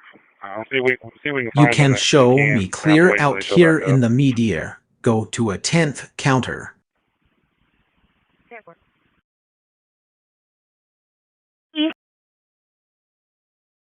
Step 20.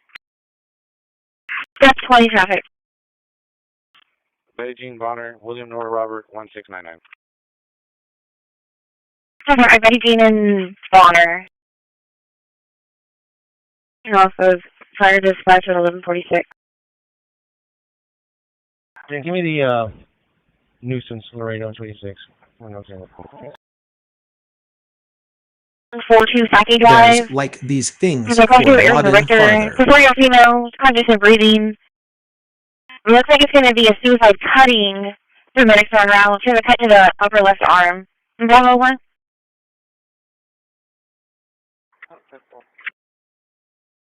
Trading. Yeah, I got a hold of Allegiance. They're working on getting an ETA for the ambulance, you guys.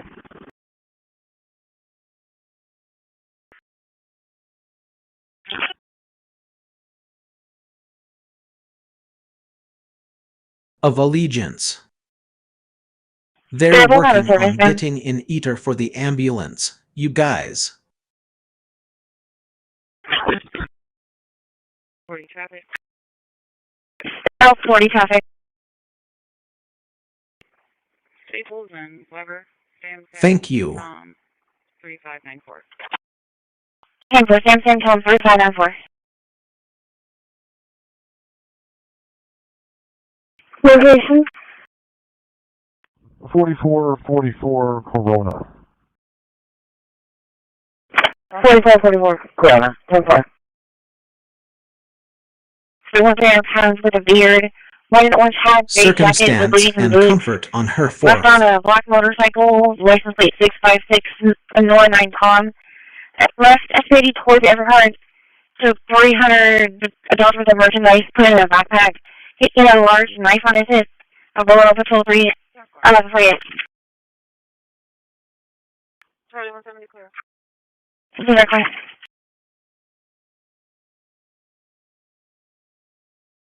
It's 137 North, 242-430-914. It's going to be the Coleman tug with Kirby 29051. What is your base? Can I get a flight on 3050, please? Oh, we'll be going back. Over.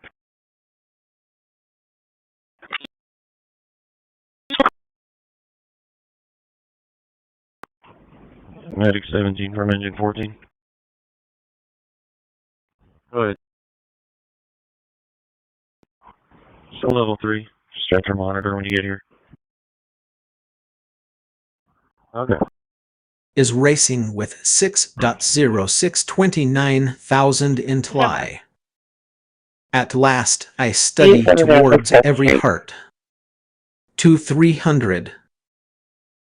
We're going to Joe for some of the Sinisek. I'll take your feet on the lower piece.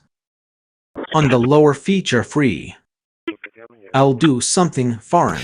We need to address this tempest of dramatically increasing prices for healthcare, and you're not going to do it just by throwing money at the problem. You have to actually literally deal with the causes of the increase in price, and pharmaceutical prices are a part of that. They've been a part of it for a long time, but this president insisted that we address it. In fact, the first time I heard this directly from you, sir, was in January at Mar-a-Lago, where he took Secretary Kennedy, myself, Mr. Ricks, who you'll hear from in a second, to dinner, and demanded explanations for most favored nation pricing and what's wrong with it. And there was not a good reason against it. Now, MAHA is critical. America will have to get fit in order to right-size the healthcare system, and MAHA has the answers. It has obesity management through diet and exercise and sleep and dealing with issues related to that. And I want to say it as clear as I can. Obesity is not an absence of GLP-1 drugs. We're all clear on that. But as Secretary Kennedy said, it is an arrow in our quiver that we must use and should use. The MAHA movement means making it easier for the right things to happen, easier for you to be healthy. If you're sitting at home and watching, that's what MAHA means to me. Reducing costs of the number one most expensive medicine category in our country for Americans does just that. It is as MAHA as it gets. Today's the fourth MFN. President Trump highlighted the first three. Leading U.S. company, leading European companies. We've dropped infertility drugs, so we'll make lots of Trump babies, I'm hoping by the midterms. But it's really about fairness. Fundamentally, it's fairness in pricing to Americans who have been getting ripped off, paying 3 times more than their European counterparts with the exact same product made in the same factory, in the same bottle, in the same packaging. We shouldn't be paying 3 times more, and we are no longer doing that. Fairness to the forgotten man also means dealing with the reality that they can afford a life-saving, life-changing drug that 10% or more of affluent Americans take, but folks without means can't manage it. Secretary Kennedy mentioned New York City. It's actually the number one zip code is the Upper East Side, which is where you have property. And folks who know ritzy areas buy important real estate there because those real estate properties are worth a lot there. That should not be the number one zip code in America for purchasing GLP-1 drugs. It speaks to the fact that we have an innately unfair system that penalizes folks who can use these medications the most, folks in the Rust Belt. Now, what are you supposed to do if the right thing to do for your health is right there, but you can't afford to get it?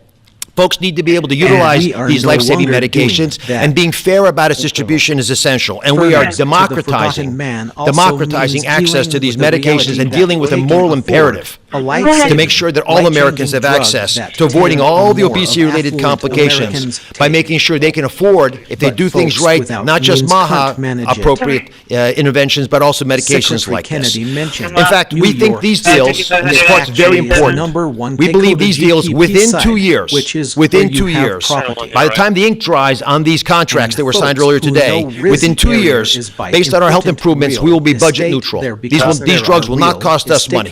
The American taxpayers will be getting their money back. That's how important it is for us to reduce the cost of health care in this country, especially when it's due to preventable problems like obesity.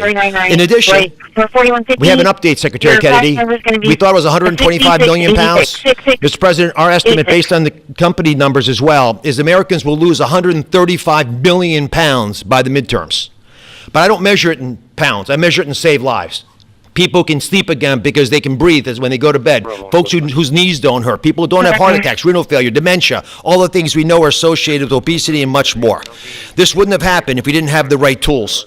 And had the ability with a team that has been spoken of early. So I'm going to call out Abe Sutton. He leads, he's in the back right there. He leads the CMS Innovation Center. It made the deal possible. And they are announcing today a new model, a brand new model aimed at getting to the vulnerable populations amongst us these medications. The forgotten man will be able to afford these drugs now. Governors will be thanking President Trump. They should be calling directly, sir, because they're going to be able to afford Medicaid next year in ways unimaginable, and they will stop crowding out education and other civil services.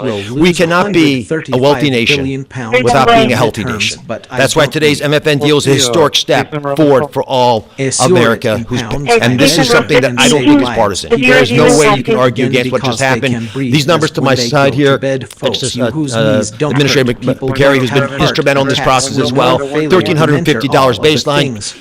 Chris Klump will go through the numbers, but just focus on that 245, which is what he's going to point you to. And Chris Klump has been an unbelievable leader, an innovator, you've heard his name before, he's spoken here before, but he is continuing to change the face of CMS, and I love the fact that with his leadership, we're bringing a lot of wonderful people in. Inma Hernandez has been mentioned, John Brooks as well, and many others, including Beth Kelly, who runs the legal issues around these issues, because these guys are barracudas, Mr. President. They will take you down, slice you in little bits, and Howard's been there. It's no longer happening. You've got sharp folks. We're open for business. It's a generational opportunity to serve, and people are showing up. God bless you. Let me introduce now Chris Klump, who is just makes my life easier every day. I'm so proud of him.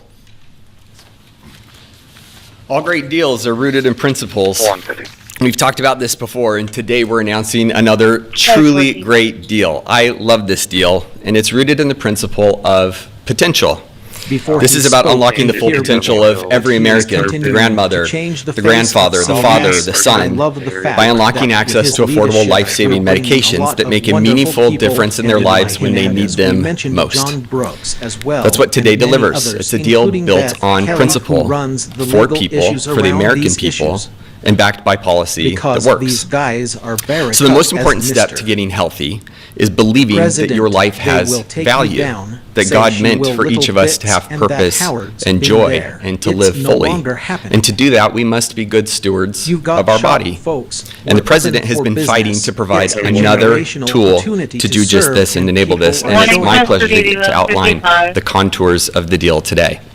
So, first and foremost, customary with the three prior announcements, all of the customary most favored nation terms that you've grown familiar with apply to these two deals. So this is actually deals 4 and 5. Full Medicaid portfolios today at most favored nation prices. Shared savings from existing drug prices in Europe, deployed back to the United States. All primary care drugs at U.S. net prices or most favored nation prices available on Trump RX before the end of the year, and most importantly, all future drug launches across commercial, Medicaid, Medicare, and the cash markets at most favored nation prices going forward. Now, GLP-1s. So first, under this agreement, starting doses of oral GLP-1s will cost just $149 a month for everyone. That's roughly 1/8 the cost of the list price today. For Medicare, manufacturers are voluntarily reducing their prices for GLP-1s currently used for diabetes and other covered indications to $245 per month across all doses. The savings generated from this change in prices will be used to provide new coverage to obesity and those who struggle with obesity and also have high metabolic or cardiovascular risk. Again, all for the same $245 a month. That means Americans struggling with diabetes and obesity, with heart disease, or other chronic conditions can access these life-changing drugs more affordably. Medicare patients, importantly, will only pay $50 a month for a copay. This is a massive reduction from what happens today. For Medicaid, Novo and Lilly have agreed to extend the same new low government pricing to all 50 state Medicaid programs should they opt in. And we encourage them to opt in, and these will be available not just for diabetes and current covered indications, but also for obesity, again, and in case you're getting tired of me saying it, at the same price of $245 a month, all covered doses. On Trump RX, the average price of injectables and orals will start at $350 on average. That's compared to roughly $500 today. And that will trend down to, you guessed it, the same $245 a month over the next 24 months. That is 1/5 of the list price. It is 1/2 of the best price in the United States today. We're hoping, Mr. President, that your friend who has to travel to England to afford these drugs will no longer need to do so and can come and do it in the United States. For Medicaid, I'll also just mention that the $149 is $1 less than what you asked us to achieve. Just gonna make sure that's clear. So I want to highlight two other really important points that make me love this deal so very much. First, this isn't about spending more, it's about spending smarter. The savings from the diabetes drug price reductions are being used in a cost-neutral way to fund the new indications for taxpayers. That's amazing, and that happens inside of that same 24-month period. It's cost-neutral. We're spending the money more wisely. But second, this isn't just about lower drug prices for Americans, though it does do that, but together with physical activity, with healthy eating and diet, and where appropriate, the use of breakthrough GLP-1s, the real return on investment is healthier Americans, lower chronic disease, lower costs, we estimate by tens of billions of dollars a year, and most importantly, higher productivity. Today is about freeing Americans from the weight, literally and figuratively, that holds us back. It's about unlocking the potential of every citizen to live fully, to contribute fully, and to find joy in their health. We cannot reach our full potential as a nation if we do not reach our full potential as individuals. And we cannot reach our full potential as individuals if we are not healthy. Thanks to Nova and Lily for showing up so constructively over the last several months to make this possible. In particular, thanks to you, Mr. President, for again demonstrating that you fight for every American, this time for potential. It's now my sincere pleasure to first introduce Dave Ricks from Lilly and then Mike Dustar from Nova. Great. Thank you, Chris. It's truly an honor to be here today for this historic step forward to expand access to a class of medications that can fundamentally change the arc of chronic disease in our country. Of course, these are the incretin or GLP-1 agonist that we've been speaking about. For nearly 150 years, my company, Eli Lilly, has been investing in America. We've been advancing science and creating high-value jobs. Well, thank you very much. One of the representatives of the companies, one of the companies got a little bit lightheaded, and so he went down, and he's fine. They just sent him out. He's got doctor's care, but he's fine. So we had a little bit of an interruption. Sorry for that. And I think we can just begin again with Eli Lilly. Yeah. Thank you, Mr. President. And again, I was saying it's an honor to be here because this action today will really begin to change the arc of chronic disease in our country. Lilly's a 150-year-old American company, and we're committed to advancing science, investing in research, and building really high-value jobs. But today, I want to start by thanking the many Lilly scientists who pioneered breakthroughs like the ones we're talking about today, breakthroughs like tirzepatide or Zepbound, and also our manufacturing people who work round the clock to make supply possible for this kind of landmark announcement. But medicine only is effective when people can access and afford it, and that's what today's announcement delivers. Thanks to the President's focus and the collaboration we had with so many people at HHS, we're able to solve a real problem for millions of American people. 9 years ago, when I started this job, I promised to read every letter a patient sent me.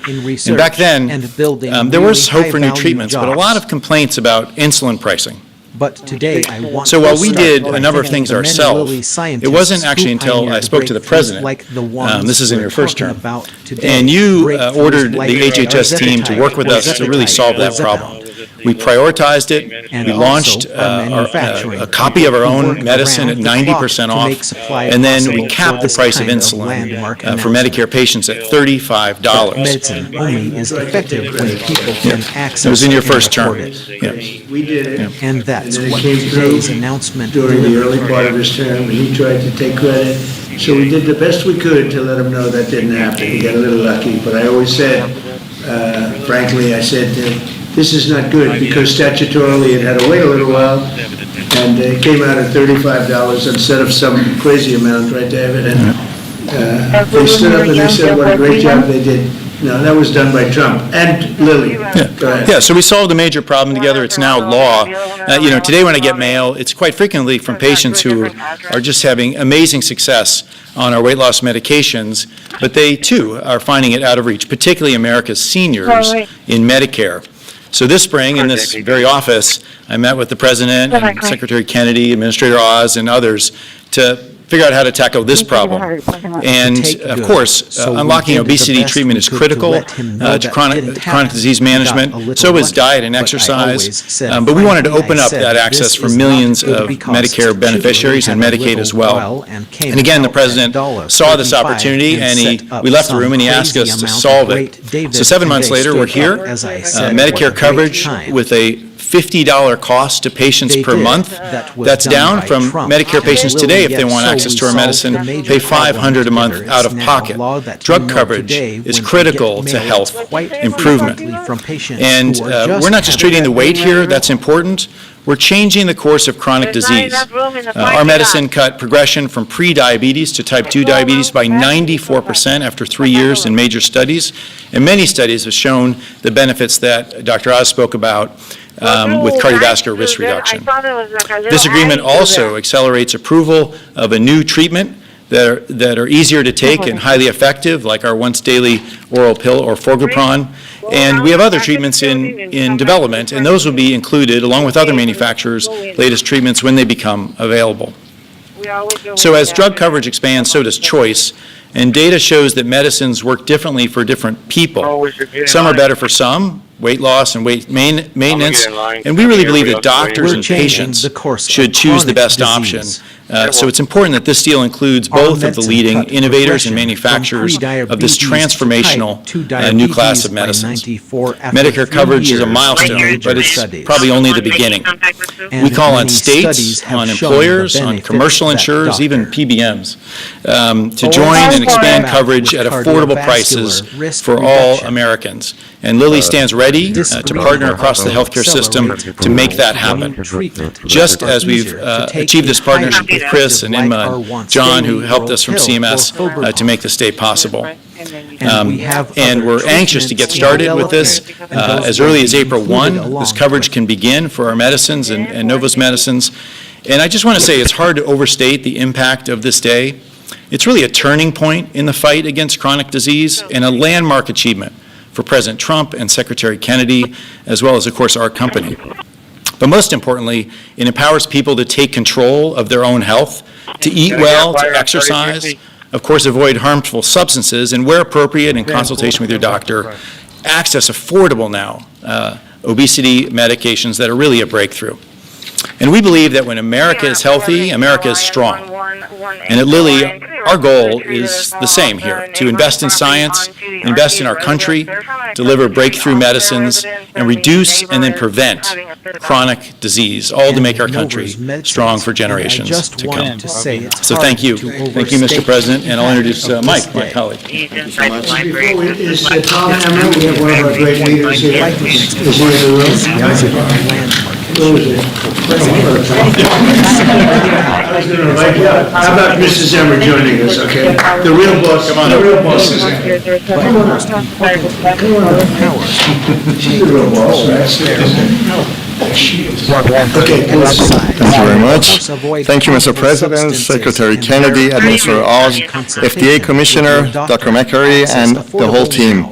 I'd like to especially thank Chris Klump and Imna Hernandez for your hard work. I also like to thank my own team, Dave Moore and Karsten Knudsen, for their tenacity in getting us here today. It's an honor also to be with you, Dave. Dave and I compete on a daily basis, quite hard, I would say, but because of you and because of this process and the administration, we are standing here hand in hand as friends to have a common cause. And the cause is to really provide access to many millions of patients that yesterday did not have it. So I'm very happy to be here on this today, on today's pivotal moment. At Novo Nordisk, we believe that access to life-changing medicine should not be a privilege. It is a societal promise, and that promise today is becoming one step closer to a hope, to a reality, and we are very, very happy about it in our company. We are here because semaglutide is a unique molecule. Ozempic and Wegovy are unique medicines. I cannot remember any other time during at least my lifetime that another medicine has gotten as much attention and as much honor in the world scientific circle and has become a household name. It is very, very important that we're making this deal today. We're able to stand here with you, President, and your team to ensure broad, affordable access for all American patients, and that is truly exciting. It means not only providing hope, but also providing unique medicines to help Americans live healthier lives and longer lives. Novo Nordisk is proud to be an American success story. As a leader, in manufacturing, research, and creating a lot of jobs. Currently, we have already invested $24 billion over the last 10 years here, and these investments have created more than 10,000 jobs. And they have generated $21 billion of GDP just in 2024 alone. And today, as I'm standing here talking, cranes are up, as you would like to say, in North Carolina, because we just expanding our North Carolina manufacturing site once again with $4 billion additional US dollars. In some strange way, you could say, even though we have a Danish heritage, we have been more American and been here for a long time and proud American than many other companies that were born here. And we are very proud of that. In fact, we are proud to say that our approval of Wegovy pill will be the only GLP-1 that will be manufactured end-to-end here in America, by Americans, and for Americans. This agreement reflects a shared belief that the administration has provided a safe and effective, innovative medicines accessible to many patients. And because we know different patients have different needs, we are very excited to have our semaglutide 7.2 milligram, the higher dose, now, as we call it, Wegovy Plus, available as part of the receiving priority voucher. We stand here to ensure that all Americans who need Ozempic or Wegovy can access the affordable medication, so they don't need to go and get an unapproved compounded knockoffs version of it. Once again, I'd like to extend my deepest gratitude to you, Mr. President, and to the whole administration for making America great again and allowing affordable access to many millions of patients living with diabetes and obesity. Thank you so much. Thank you very much. Thank you. And because we know different patients have different needs, we are very excited to have our semaglutide 7.2 milligrams. Thank you, Mr. President. This is an amazing day because we call it, people talk about different ways to finance the broken healthcare system. This is fixing the broken healthcare system by dealing with two root causes: the price of goods and services, something hardly anyone talks about, and the health of the population. So today the FDA is announcing, as part of its new National Priority Voucher Program, that both Lilly and Novo Nordisk will be receiving a voucher for a priority review, because they're doing something in this administration's national priority interest: lowering the price of drugs to make them affordable, in line with the president's mission, and domestic manufacturing and addressing a public health need. These are two of 6 products that we are announcing today. Treatments for cancer that are unbelievable. They are incredibly promising. A rectal cancer treatment that has melted away tumors with no need for surgery or chemo or radiation. We're interested in therapies that reduce downstream healthcare utilization. They'll be getting a voucher for a review by the FDA in weeks instead of a year. So we're serious. We're doing everything we can to incentivize this. So I think this is not appreciated enough, because the fastest area of healthcare spending growth is drug price spending growth. And so we're seeing a lowering healthcare drug prices as a vehicle to make insurance more affordable, private insurance, Medicaid more affordable, Medicare more affordable, and healthcare in general more affordable. Thank you, Mr. President. And that's not going Any questions? Mr. President. The price of goods You said you were able to get this deal done and so many others because of tariffs. Yesterday at the Supreme Court, the case being heard, the justices expressed some skepticism. What is your plan if they end up making a decision that's not in your favor? Well, I'd rather discuss that. I hope we're going to win that case. I think it's one of the most important cases in the history of our country. So much evolves around tariffs as a defensive mechanism for our country. That's national security for our country. So I don't want to really discuss granted, this is so important. If you look at China, and I covered this yesterday, but if you look at China, by putting a large 100% tariff over and above the tariffs they already paid, they came to the table, they talked, we made a wonderful deal for everybody.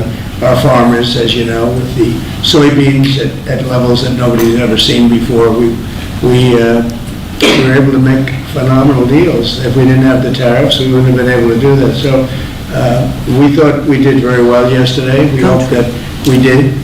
I think it would be devastating for our country, but I also think that we'll have to develop a game 2 plan. We'll see what happens. Most people tell me we did very well legally. Mr. President, related to that, are you moving forward with any new tariff announcements before a decision from the Supreme Court? This is the best one, and we can do other things, but they're slow by comparison. Like as an example, with the 100%, I was able to do it instantaneously when we were threatened by the rare earths, as you know, the magnets. And I did it instantaneously. It was a matter of seconds. And it was a matter of seconds that I got a phone call, let's work this out. We would have had not nearly the defense that we had. It would be a shame. It would be somewhat catastrophic for our country, I have to be honest with you. I don't want to get too much involved, but what we've done, we're taking in hundreds of trillions of dollars. If you take a look at the numbers we have, we're at $17 trillion right now. We're going to be at $21 trillion, about $21 trillion by the time I finished my first year. Biden, as an example, the Biden administration was at less than $1 trillion for 4 years. We're going to be at $21 trillion for 1 year. Matter of seconds. In the history of the world, there's never been a country that's done that. Not China, not the U.S., not anybody. And a lot of that is because of the tariffs and the fact that the president is a competent president that knows how to use them. And I use them for national defense. I ended, of the 8 wars I ended, I would say 5 or 6 were ended because of tariffs. I'll give you an example. If you take a look at India and Pakistan, they started to fight. They're 2 nuclear nations. They were shooting each other. 8 planes were shot down. There were 7, now it was 8 because the one that was sort of shot down is now abandoned. And 8 planes were shot down. And I said, listen, if you guys are going to fight, I'm going to put tariffs on you. And they both went, they were not happy about that. And within 24 hours, I settled the war. If I didn't have tariffs, I wouldn't have been able to settle that war. So it's great national defense, and you have to be quick moving. You can't wait around for months and months while you're doing studies and you're doing all of this, or go back to Congress. Look at Congress. We can't even get a continuation from Congress. Think of that. How do you have to go back to Congress you have to do this spur of the moment? Because just so you understand, we're here at spur of the moment. Other countries have used tariffs to absolutely, they would have destroyed us. If I didn't come along, our country would be destroyed right now. Listen, the tariffs have made us rich in terms of national security. They've made us secure. And if you have economic strength, that's also, if you have a lack of economic strength, that's national security also. But we have great national security because of those tariffs. So I think it would be devastating if we lost that ruling. Those issues are ruling. It could be several weeks. Are you going to lay out any new additional tariffs before us? I'm going to hope that we win. I can't imagine that anybody would gave that kind of devastation to our country, you know, we'd have to pay back trillions of dollars. We've taken in trillions. We haven't taken in billions. We've taken in trillions of dollars. We've made trade deals based on that give us, as an example, European Union, $950 billion. Japan, $650 billion. South Korea, $350 billion. Without this, we're not talking about that kind of money. And they're okay, they're satisfied, they love us, they just left. They all love us. So it's not like we're such bad people. But they were doing it to us until I came along. Now they don't do it to us, we do it to them a little bit. But if they took this away, we would be defenseless against tariffs from other countries. On employer plans and individual plans who also don't have access to GLP-1s, what can you do to make those insurers and PBMs get these same prices so they can put access for those ones? I'll ask Oz or Bobby that question. It's a good question. Absolutely. Many Americans receive their insurance through the commercial markets. The companies have committed to ensure that at worst, prices are at MFN on GLP-1s and are committed to continue to negotiate those prices down based on volume, just as they do in any other instance. Another really interesting thing we're seeing, though, is that commercial plans and PBMs increasingly are enabling access for their beneficiaries, their patients, to make purchases in the cash market and then still receive coverage under their accumulators and their deductibles. And so we're building that capacity, and absolutely, Trump RX is being built to enable just that behavior and drive transparency in the process. Mr. President, there are so many Americans that report tremendously positive results from these drugs. What real-world impact do you think this will be?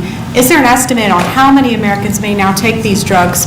And also about the informed consent on side effects. There are lawsuits against these companies that some people experienced damage to their gut health, vision loss, and other potentially serious side effects there. So how will we ensure Americans are able to make the best choice of the risk versus the rewards? Well, I'll let them speak about the side effects, but I've heard about very little side effects with respect to these drugs. I mean, it's all positive, and that's usually not the case. I mean, usually you hear bad things. You see these crazy commercials on television where they tell you 15 different things that can go wrong, and then you're supposed to buy it.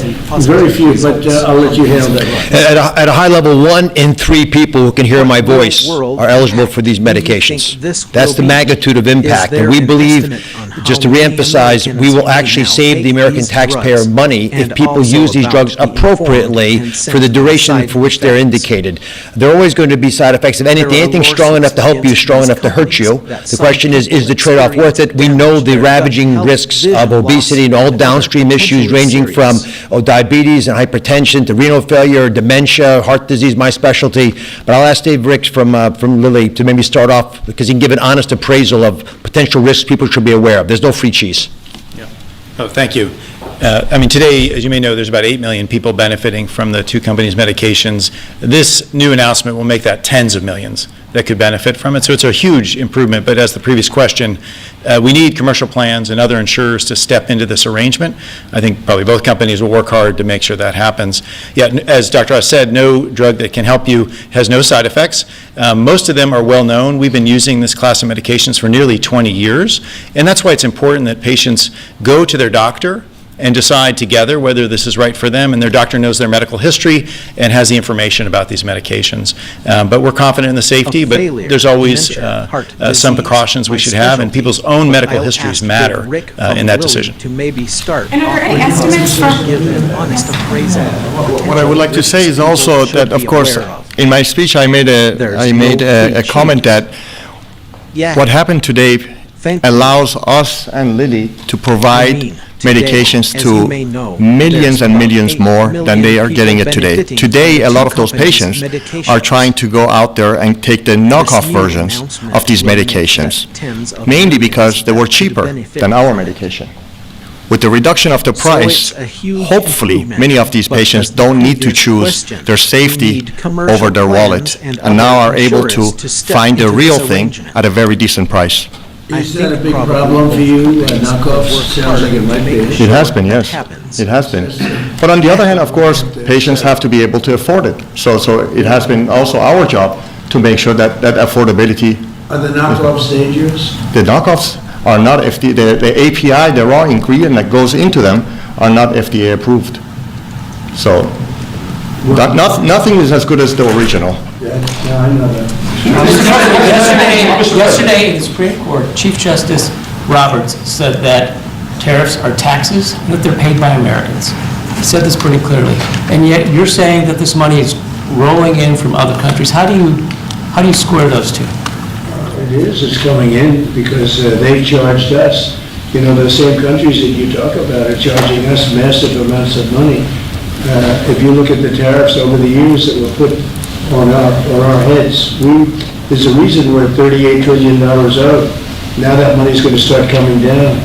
But we had presidents that didn't know how to use tariffs. We had presidents that had no understanding of business. But if you take a look at what's happened to us, every country charges tariffs. China, the European Union was brutal. They charged us tariffs, not only tariffs, they charged us tariffs so we couldn't sell cars there. We couldn't sell our product. They didn't want our agriculture. They didn't want our cars. Now they're taking our cars, and now they're taking our agriculture. You know, far more than money. It really is a defensive mechanism. If we didn't have tariffs, we would be unable to defend ourselves. So then do you agree then that Americans are paying those tariffs? I think, no, I don't agree. I think that they might be paying something, but when you take the overall impact, the Americans are gaining tremendously. They're gaining through national security. I'm ending war because of these tariffs. The Americans would have to fight in some of these wars. They're gaining in national security. They're gaining in economics. They're gaining in so many different ways. And they're gaining in self-respect for our own country. Other countries used to laugh at us. They would charge us tariffs. Japan was charging us massive tariffs, and yet they wouldn't allow our cars to be sold in Japan. But they were selling 9 million cars here, but they wouldn't allow one car. Not one car was sold in Japan. They don't laugh at us anymore. I know that. I know that. I know that. But you're saying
This is really a matter of, this is national security.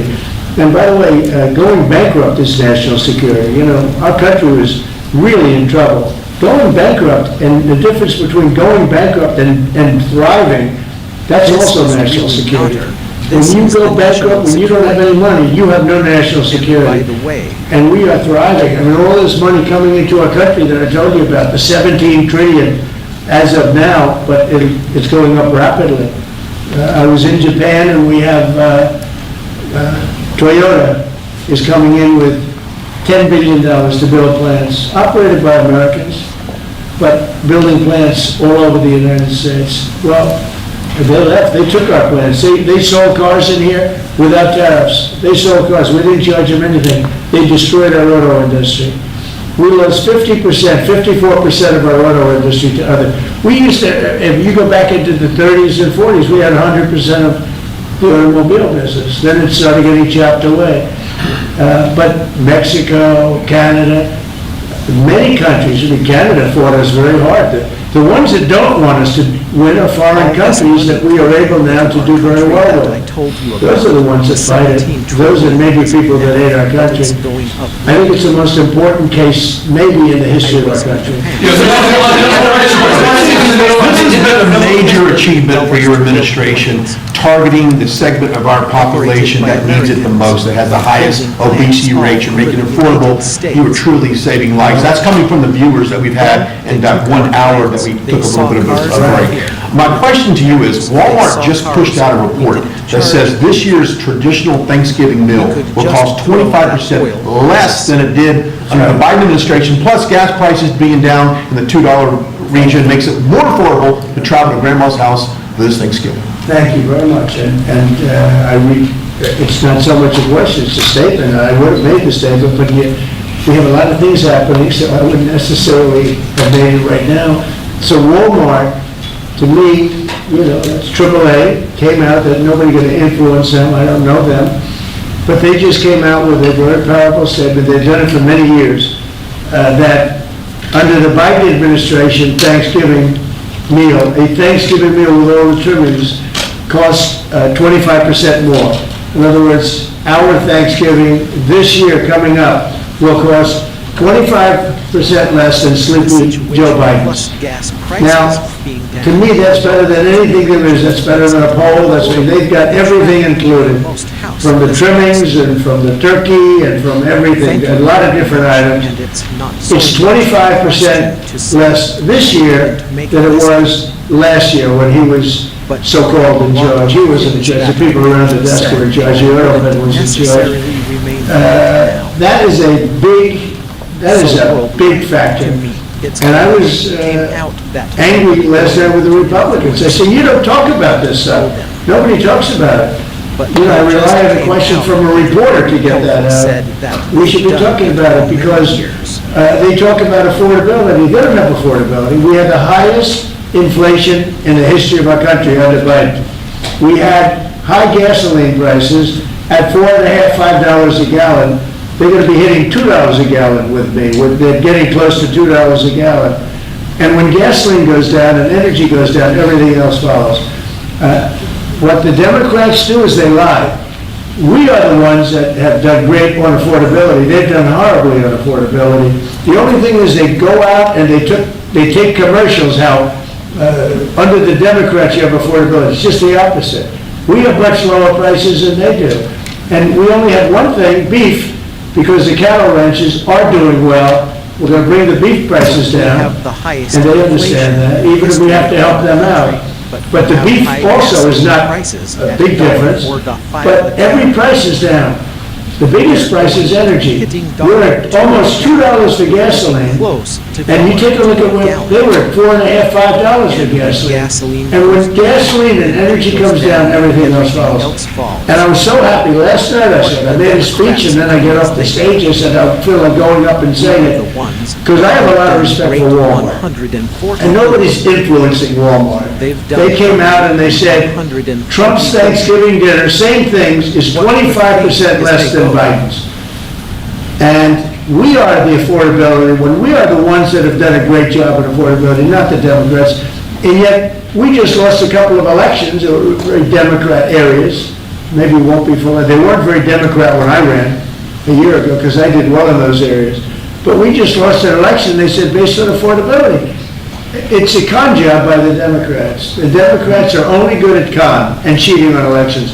Thank you for the question. Can I ask a question about India? How's the talks with Prime Minister Modi going on the trade deal? And when going good. He stopped buying oil from Russia. When do you plan? And he's a friend of mine, and we speak, and he wants me to go there. We'll figure that out. I'll go. I had a great trip there with Prime Minister Modi. He's a great man, and I'll be going. Novo Nordisk is on the middle. You're planning to go to India next year? No, planning to go to India next year, sir? Novo Nordisk is in the middle of a potential $10 billion acquisition for a smaller obesity biotech. They might need your and the FTC's help to see that through. Do you have any issues with that, or Eli Lilly buying a smaller obesity biotech from an anti-competitive situation? Do you want to talk about that? I'd like to hear. Maybe you should give us a piece of the company like I've been asking for. Give the United States a nice big chunk of the company. So Novo Nordisk and Pfizer right now are in the middle of an acquisition dialogue and discussion. It's you and Pfizer? It's us and Pfizer. Competing for the company? Competing for the company. And as of today, our bid is higher, and our message to Pfizer is that if they would like to buy the company, then put your hand in the pocket and bid higher. It's a free market, and at the end of it, it has to do with basically the price that the seller is selling for their shareholders and the buyers willing to pay for it. This has nothing to do with FTC, has nothing to do with anything else. Do you think it's anti-competitive? Is that a similar product to what we're talking about today? It's a product, it's a series of products that will come to the market in around turn of the decade, where the market is very crowded with many, many other players as well. So it's the next generations of products, and it will become five. Yeah. Mr. President, you're saying that Zoran Mandami, you said that, you called him a communist. You said that if you won, you would take drastic action against New York City. What kind of actions are you looking at, and will the ICE deportations continue? Well, I think you have to look. If he is a communist, there's not going to be a lot of activity. So you wouldn't need bridges and tunnels and all the different things that were being planned for New York, I think. And look, I hope New York does well. That's all I can say. I love New York. I grew up in New York. I did well in New York. Always did well. And I hope New York does well. That's all. Will they continue? I suppose we want to get criminals out. If they're criminals, we want to get them out. Ideally, we wouldn't have to do them because he'll send the criminals out himself. But that seems to be unlikely. No, we have to get criminals out. Millions of people were let into our country from prisons and from mental institutions and drug dealers, a lot of drug dealers and murderers, 11,888 murderers, 50% of them committed more than one murder. We want to get them out. So whether they're in New York or anywhere else, we want to get them out. We've created a great place in Washington. All of you see the difference between what it was now and what it was a year ago under Biden. It was a death trap, and now it's people walk down the street, they have dinner, the restaurants are booming. Washington, D.C. is great. I will tell you, Memphis is doing really well too. You're hearing those reports. Companies were going to move out, they're not going to move out anymore. We've done a great job, and we've only been there for 4 weeks. So we've done a great job with that. But they have killers in New York, we want to get them out. If they have murderers, if they have people from jails, they allow out of their jails in order to save a lot of money, we want them out of here. We want to put it back to their jails, not our jails. A question in regards to TSA. Would you ever consider privatizing TSA? That question comes to us from our viewers all the time, and I told them I would ask you. I think of privatizing a lot of things, but generally speaking, you have government, and a lot of people don't like privatizing, but some things that they really do, they work out better privatized. But it is government, and sometimes government can be better. It's something a lot of people talk about. I've heard that government, as far as air traffic controllers, is 2 thumbs up on that. I've heard from dozens of pilots who have flown the last 90 days, particularly under all the stress of the government shutdown. They tell me, Brian, that is the one thing the government does right is air traffic controls. Well, we're going to do it a lot better too because we're going to buy a new system. It's under bid right now. bid about 4 different companies, all top of the line, like these 2 great companies, except, in a different, slightly different field. And the air traffic control equipment is 45 years old. Buttigieg spent billions of dollars trying to fix it and didn't even use the right wire. You're hooking up glass into copper, and you can't do that. Most, if they went to a reasonably good school, they'd find out you can't hook glass into copper. And they spent billions of dollars, and it was actually made the system much worse. We're going to get rid of the entire system, put a brand new system in. It'll be expensive, but we'll have the best air control system, meaning the control towers. They'll be stripped down to the bone, and brand new equipment is being installed. And we'll give out that. It's a big contract. We'll give out that contract over the next 6 weeks. It sir, that the FAA is going to have to cut about 10% of flights at the top 40 airports because of the government shutdown. Are you at all concerned that it might not be safe to fly right now? And what do you tell people who are gearing up for Thanksgiving? Yeah, fair question.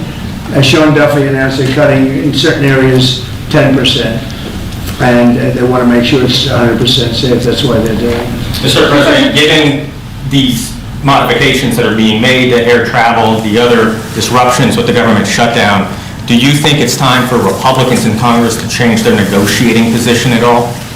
In what way? To start making concessions to Democrats? Well, I think it's time for them to end the filibuster and just put everybody back to work. Vote in voter ID, vote in no mail-in voting except for military, faraway military, and people that are very sick.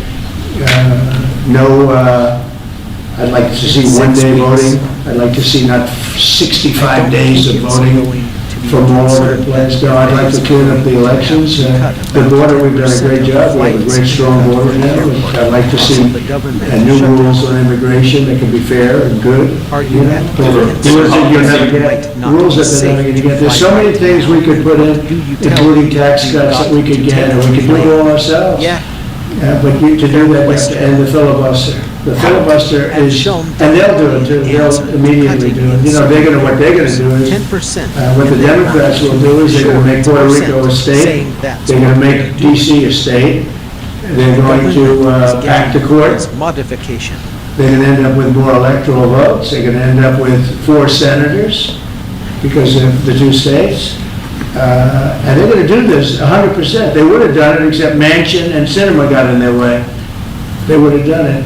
So if they're going to do it, I would do it. I would do it before them. And you think that the longer like Israel attacked first. That attack was very, very powerful. I was very much in charge of that. When Israel attacked Iran first, that was a great day for Israel because that attack did more damage than the rest of them put together. What I'd like to see is voter ID. Who wouldn't approve voter ID? The Democrats. Why wouldn't they approve it? Because they cheat. There's only one reason not. We don't have voter identification. And we should have it. If we got rid of the filibuster, in one day you'd have voter identification. The only reason they don't want it is because they cheat. Tax credits, there's some people, Republicans, who would also like to see the ACA tax credits extended for middle-class folks who are buying insurance on their own. Where do you weigh in on that? Well, I don't weigh in, but we're looking at all of that right now. We're looking at all of it. There are a lot of great ideas out there, including for health care, because Obamacare is a disaster. The Obamacare premium is going to go up 17 or 18%, and that's not my fault. I didn't want Obamacare. That's the fault of the people that put it in, the Democrats. And now they want it subsidized further.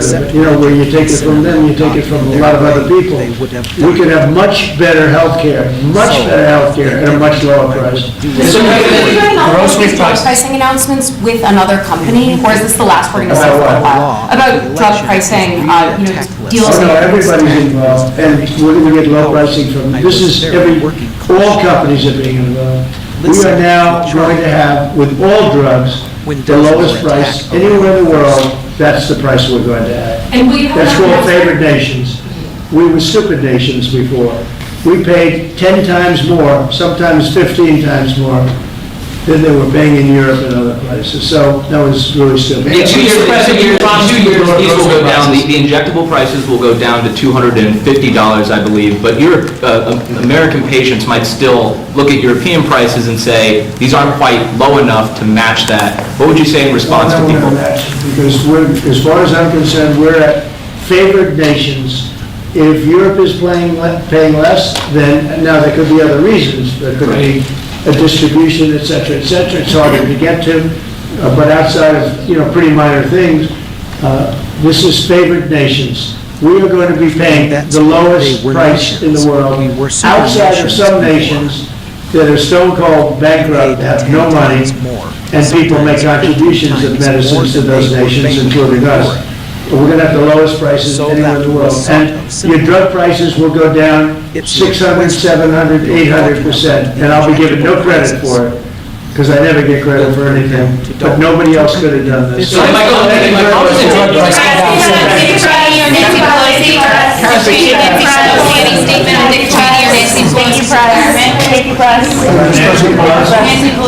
think she's an evil woman. I'm glad she's retired. I think she did the country a great service by retiring. I think she was a tremendous liability for the country. I thought she was an evil woman who did a poor job, who cost the country a lot in damages and in reputation. I thought she was terrible. Thank you very much.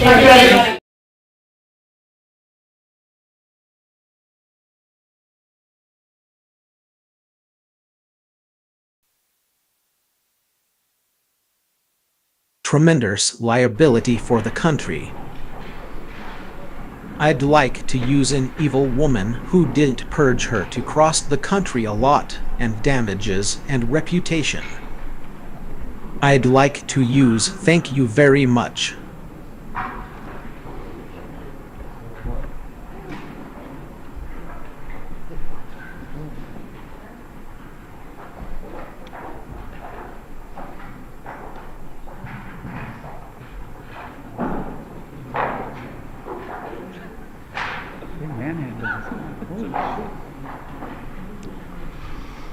Well, thank you very much, everybody, and I'm delighted to be hosting this group of very, very really distinguished people and leaders.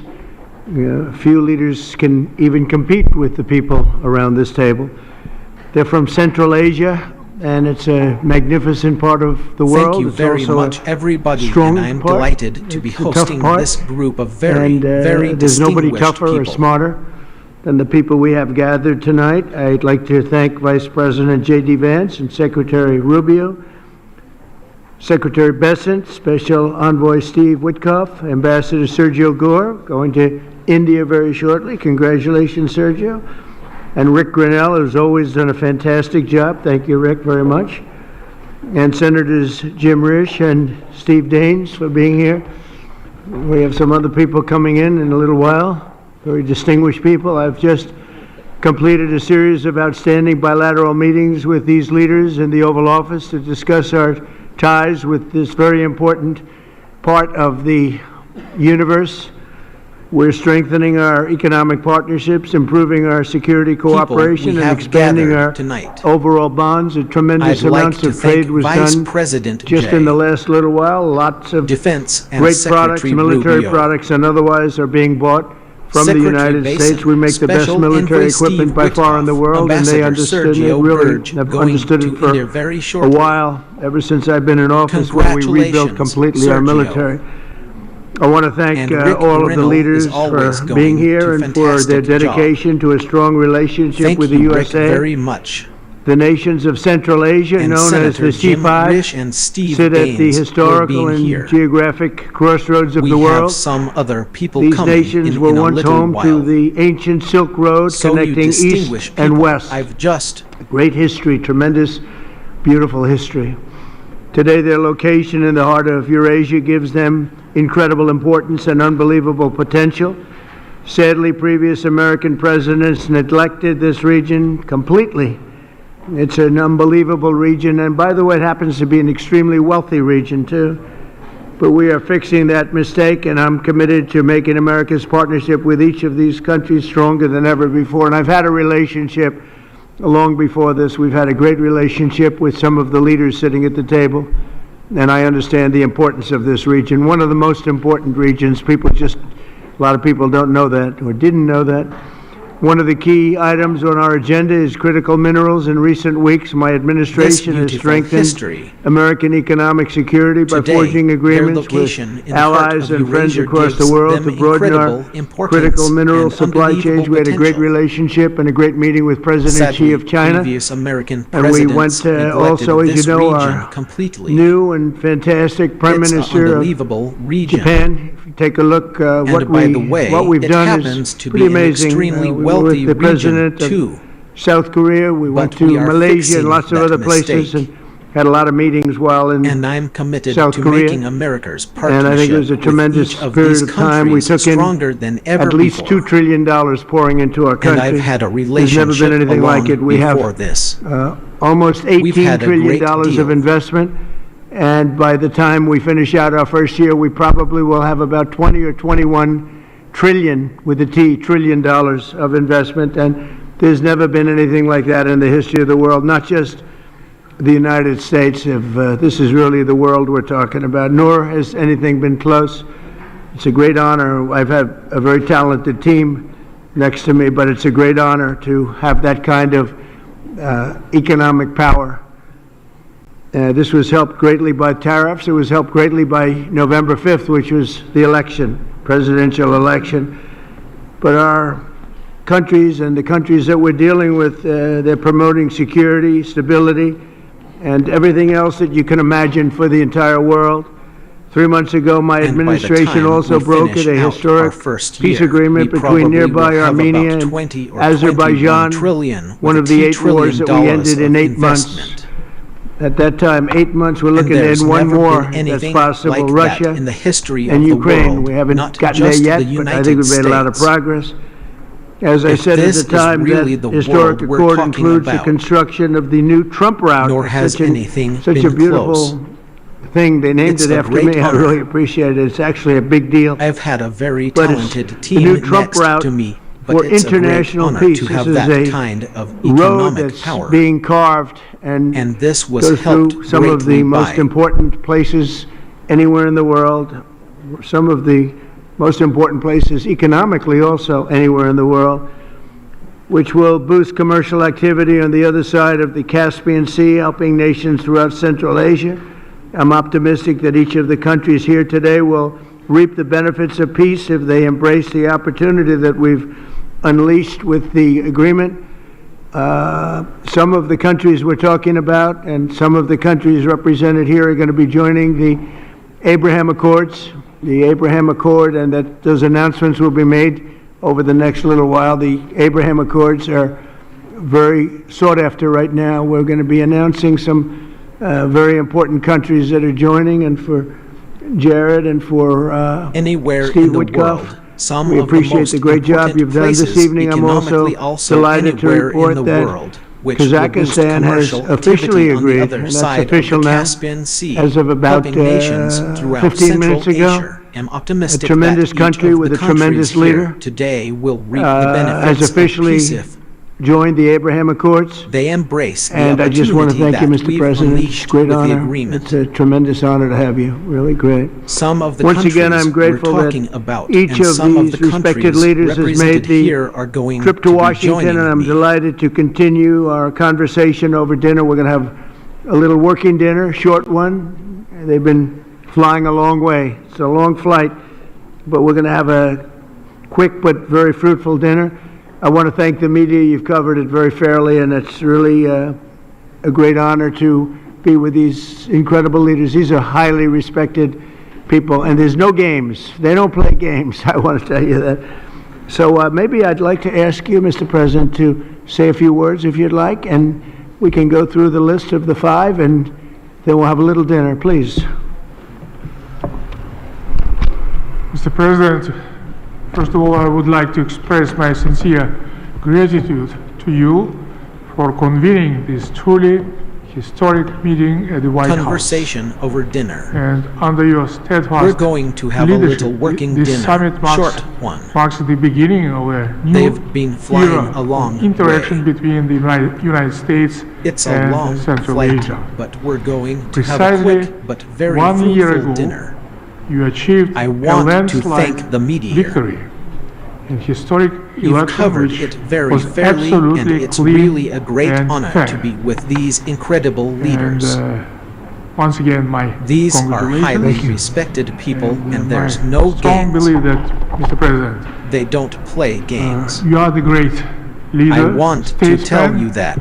sent by So heaven maybe I'd like to to bring ask you, common Mr. sense and President, traditions to say a that few we all words share if you'd like. and value back into the United States policy, either domestic or foreign. Therefore, millions of people in so many countries are so grateful to you.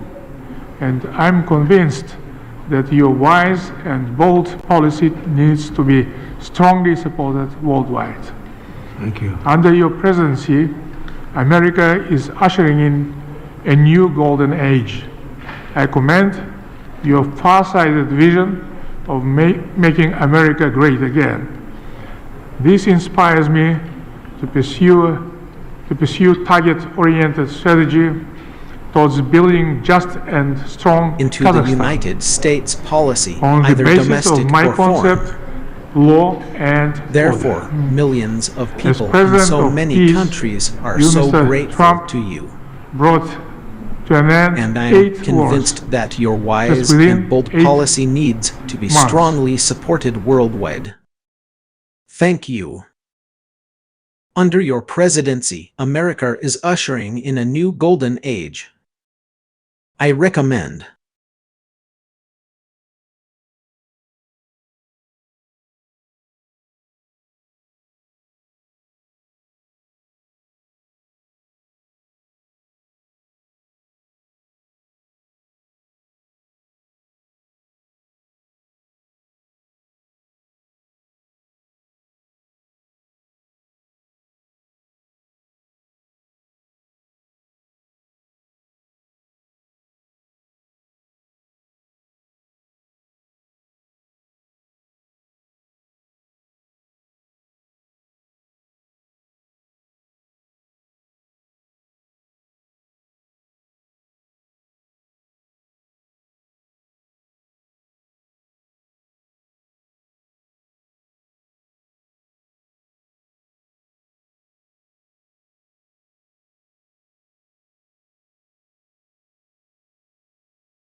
Great job, too. Thank you very much. Please.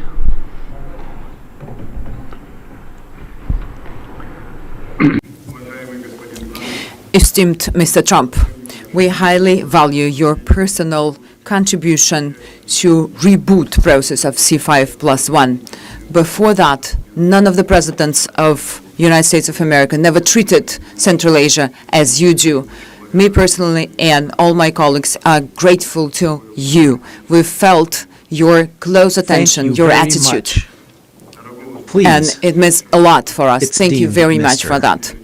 In reality, indeed, I'd like to repeat We myself. highly value your I've told you that already. In personal Uzbekistan, contribution we to call you process of the C5+1. president of the world. You've done a Before lot. that, none You of them. were able to stop 8 wars. And I'm convinced that the war between Russia and Ukraine can be only stopped by you. And we are very much hopeful for that. Today's summit shows that the United States of America foresees Central Asia as key partner. Together, we develop future which is based on trust and pursuance to creation. I have a number of proposals. We would like to establish a permanent secretariat and place it based on rotations in different countries of Central Asia. Number two, to establish a coordination council on investments and trade, and to provide for the systemic dialogue between public authorities and companies. We think that the idea to establish a Central Asian investment partnership would be a good idea. So we were able to agree on that in 2020.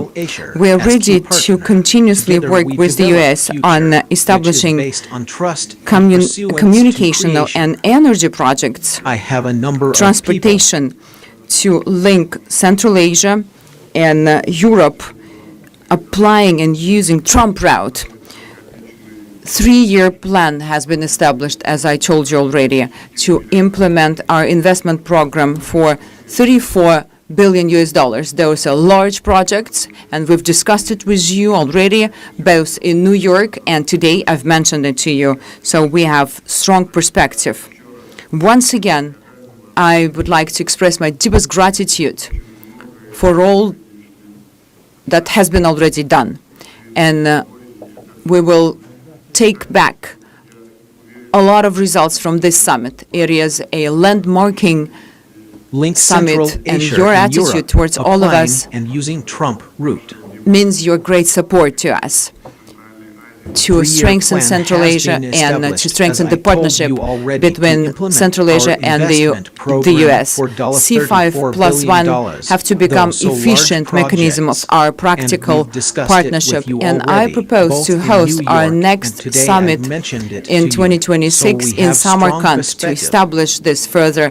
I'm pretty sure that I'm convinced, Mr. Trump, that under your leadership, it will be a strong partnership. Thank you very much for your attention, and we will be well prepared for the summit in Samarkand. Thank you very much. Yeah. Thank you, Mr. President. Please.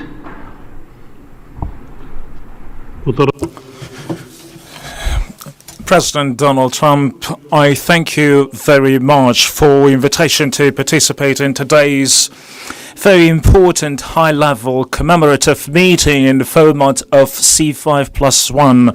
The Central Asia and the United States, you play a remarkable and highly commendable role in ensuring peace and stability in conflict regions around the world, and your peaceful efforts are worthy of praise, and I extend my heartfelt congratulations to you, Mr. President. And today our collaboration, our wide-ranging bilateral cooperation covers different areas, trade, economy, security. As it comes to our security cooperation, we particularly have an excellent cooperation on counterterrorism, fighting extremism and the drug trafficking. Mr. President, over 70 companies with American investment are operating in Tajikistan today, and 93% of my country is mountainous, and we have an abundance of natural resources, particularly water, hydropower, critical minerals and rare earth materials. Tajikistan is a home for 13,000 glaciers, and approximately 60% of Central Asian water resources originate in Tajikistan, and our country is rich in strategically important minerals, including rare earth minerals and critical materials. Tajikistan is a member of both the European Union's Critical Raw Materials Club and the United States Minerals Security Partnership Instrument. And according to the United States Geological Survey, our country ranks second in the world in terms of antimony production, and is currently the largest producer of metallic antimony, which is the United States deeply interested in. And we have a brilliant cooperation on this. And last year, antimony accounted for 97% of Tajikistan total exports to the United States. In 2024, Tajikistan produced and exported 17,000 tons of metallic antimony, primarily to the United States. and the activities of ANZOB, joint venture in ANZOB Metallurgical Company in Tajikistan with American investment by COMSAP, American company, exemplify our strong and long-enduring collaboration.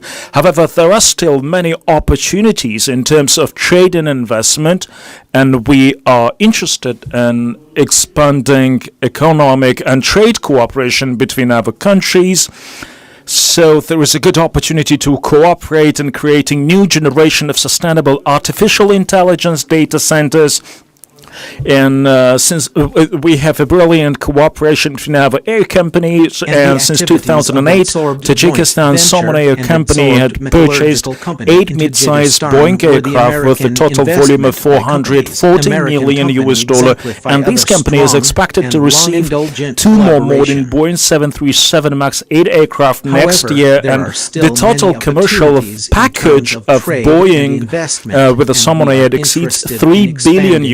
And trade cooperation between our country. And American companies, so we have excellent cooperation with American companies over the last 20 years, and the American companies, they're particularly interested in antimony and many rare earth minerals, which Tajikistan has abundant resources, and Tajikistan, among the Central Asian countries, has a very rich, boundless potential and resources in critical minerals, and we are very keen to continue closely our cooperation on security items, which we are so concerned for so far, and I wish you every bit of luck and to your endeavors as a president of peace. Please.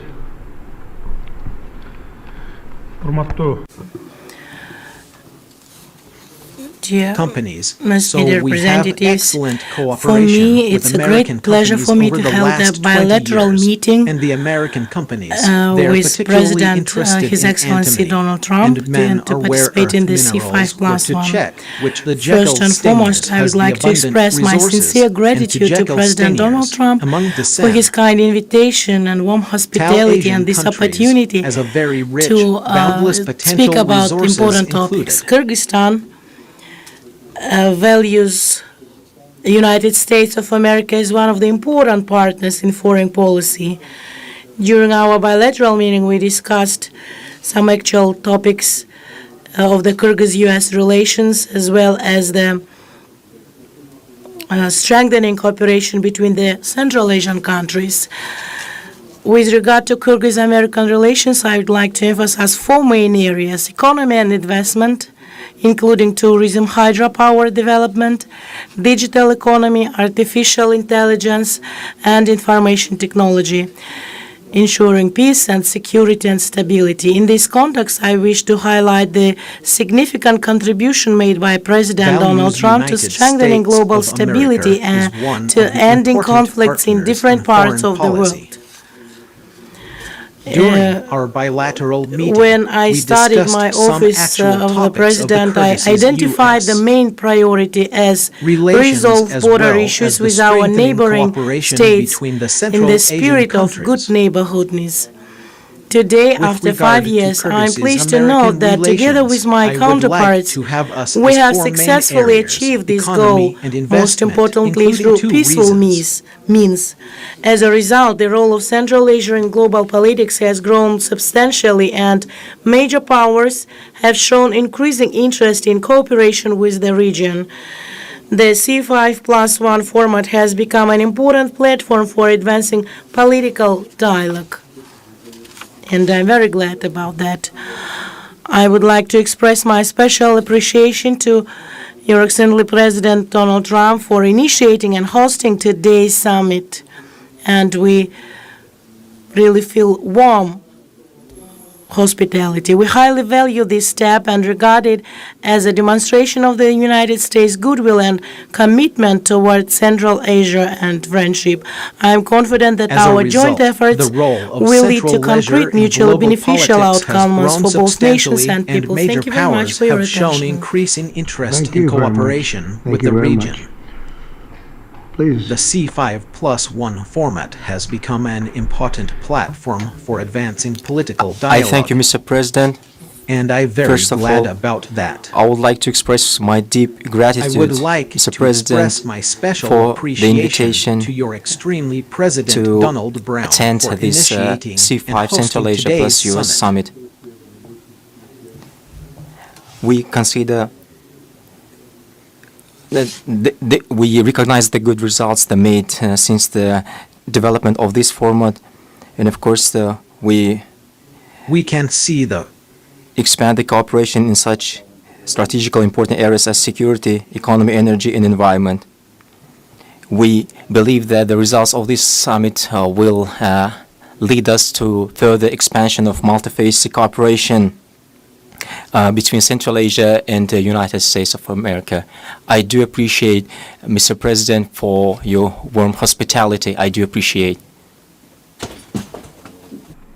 Thank you very much, and thank everybody. We'll have a little more to discuss, but a lot of progress has been made today, and it's a great honor to have you with us in the United States of America. Thank you. And to the media, maybe a couple of questions, ideally on this topic. In such strategic, important areas as security, economy, energy, and environment. And the US have signed over $17 billion We US believe dollars that the in new results deals of in this summit aviation, will lead minerals, us to further digital expansion technology. of In your multi-phase view, cooperation which area of between this Central partnership Asia matters and the most? United And States second question, of America. President Trump, when can we I do report appreciate, that you will be the Mr. first US president for to your visit warm Kazakhstan? hospitality. When will you be our guest? I think it's very I do possible that we'll do appreciate that. it.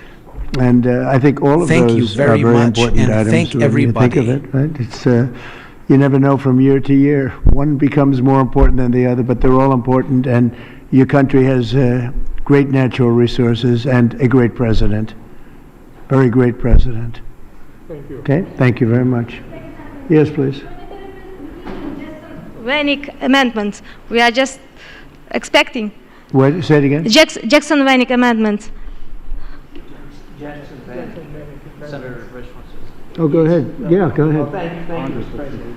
Look, Jackson-Vanik is overdue to be repealed with the help of the President, with working with the President. We are going to get that repealed in the very near future. Thank you, Mr. Okay, President. thank you very much. Yes, please. On this topic, Kazakhstan already has diplomatic relations with Israel. Can you talk about the significance of this agreement in terms of what it would signal to the region as Gaza moves toward rebuilding?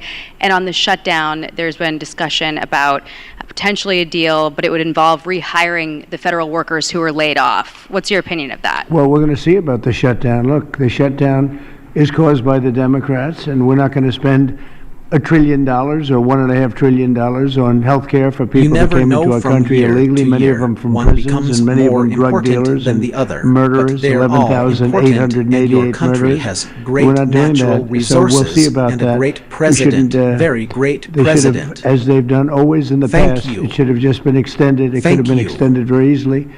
And it should have very been. much. Yes, please. Yes, please. Significant, sir? We are just Given expecting. that they already have diplomatic relations with Israel, what Would you this say agreement it is supposed to again? signal? Thanks for joining me. Yeah, so I think the diplomatic significance is that it gives great momentum to the Abraham Accords. And to recap for those those who are listening who don't appreciate, the Abraham Accords, of course, is the historic agreement struck by the president in the first term to rebuild the alliance structure and the relationships between Israel and a number of the majority Muslim countries in that region of the world. What the president has done is actually signaled that the momentum of the Abraham Accords is alive and well in the second administration. I think it's not just going to be Kazakhstan, but also a number of other countries that join in the months to come. So it's a great signal, a great act of friendship, and a great sign that the Abraham Accords is alive and well. Marco? Oh, just, I think that's the wrong way to analyze it. There's a lot of countries that have diplomatic relations with one another. The Abraham Accords is a partnership. Diplomatic significance it's an enhanced is that relationship beyond just diplomatic relations and having embassies in each other's capitals. It is, and it's not just with Israel. With all the other countries that are part of the Accord, you're now creating a partnership that brings special and unique economic development on all sorts of issues that they can work on together. So that's really the benefit of it, and the strength of it is to have between Israel and a number of the majority Muslim countries and that region of the world. Essentially, we've really expanded the Abraham Accords, and one of the reasons is we are right now in negotiations or talks with many countries that really wanted to come in, but they couldn't because of the status of Iran. When Iran had a possibility of nuclear weapons, which they do not have now, when Iran was the bully of the Middle East, let's call it the bully of the Middle East, which it isn't anymore, they had a hard time going against that. I understand that. Now that Iran has been very much decimated in terms of their nuclear and in terms of their regular, because of the actions we took with those beautiful B-2 bombers and other things, people really want to come in, and so we are in very active discussions with the more traditional potential members of the Abraham Accords. The four originals are phenomenal, and they're doing really well. They're making a lot of money with trade and other things being in the Abraham Accords, and we're expanding it a little bit. Really wanted to come in, a few of these but they countries come in. couldn't because of the status of Iran. And these are very when substantial Iran had countries, a possibility so, of we nuclear consider that a great honor. It was which brought they to our do not have attention that now. they wanted to do that, and we think that's great. So it's really When Iran an expansion was of the bully the Abraham Middle Accords. East, Okay? let's call it the bully of Hi, the Mr. Middle please, go East. ahead. Yes, thank you so much for your time, sir, on these important issues. I wanted to hear if you have an update on the Russian oil sanctions. We're seeing reports that the exports are way down. So how do you think that could affect the war in Ukraine, and in the United terms States' of their interest, regular and your because partners here of the tonight, too? actions Well, I can we say took that with the those exports beautiful from Russia B-2 are way bombers down. and others. We just like to see an end to the war. Would love to see an end to that war. So many people are being killed. A lot of Russian soldiers are being killed.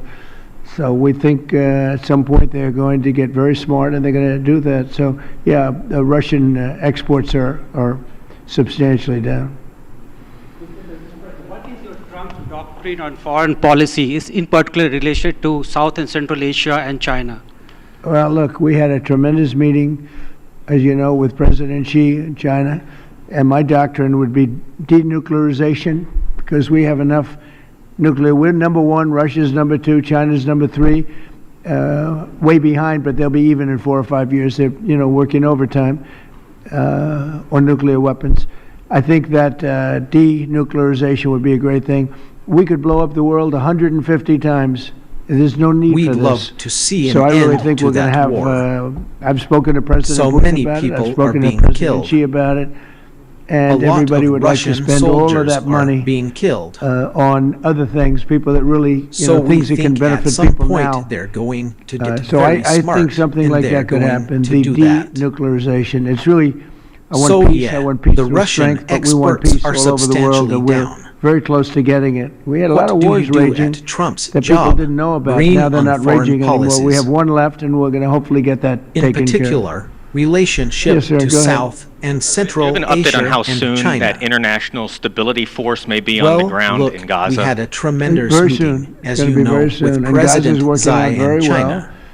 And you haven't and been my hearing too much doctor, about and it problems. would And be a I'll tell you, clue. we've had countries that have volunteered.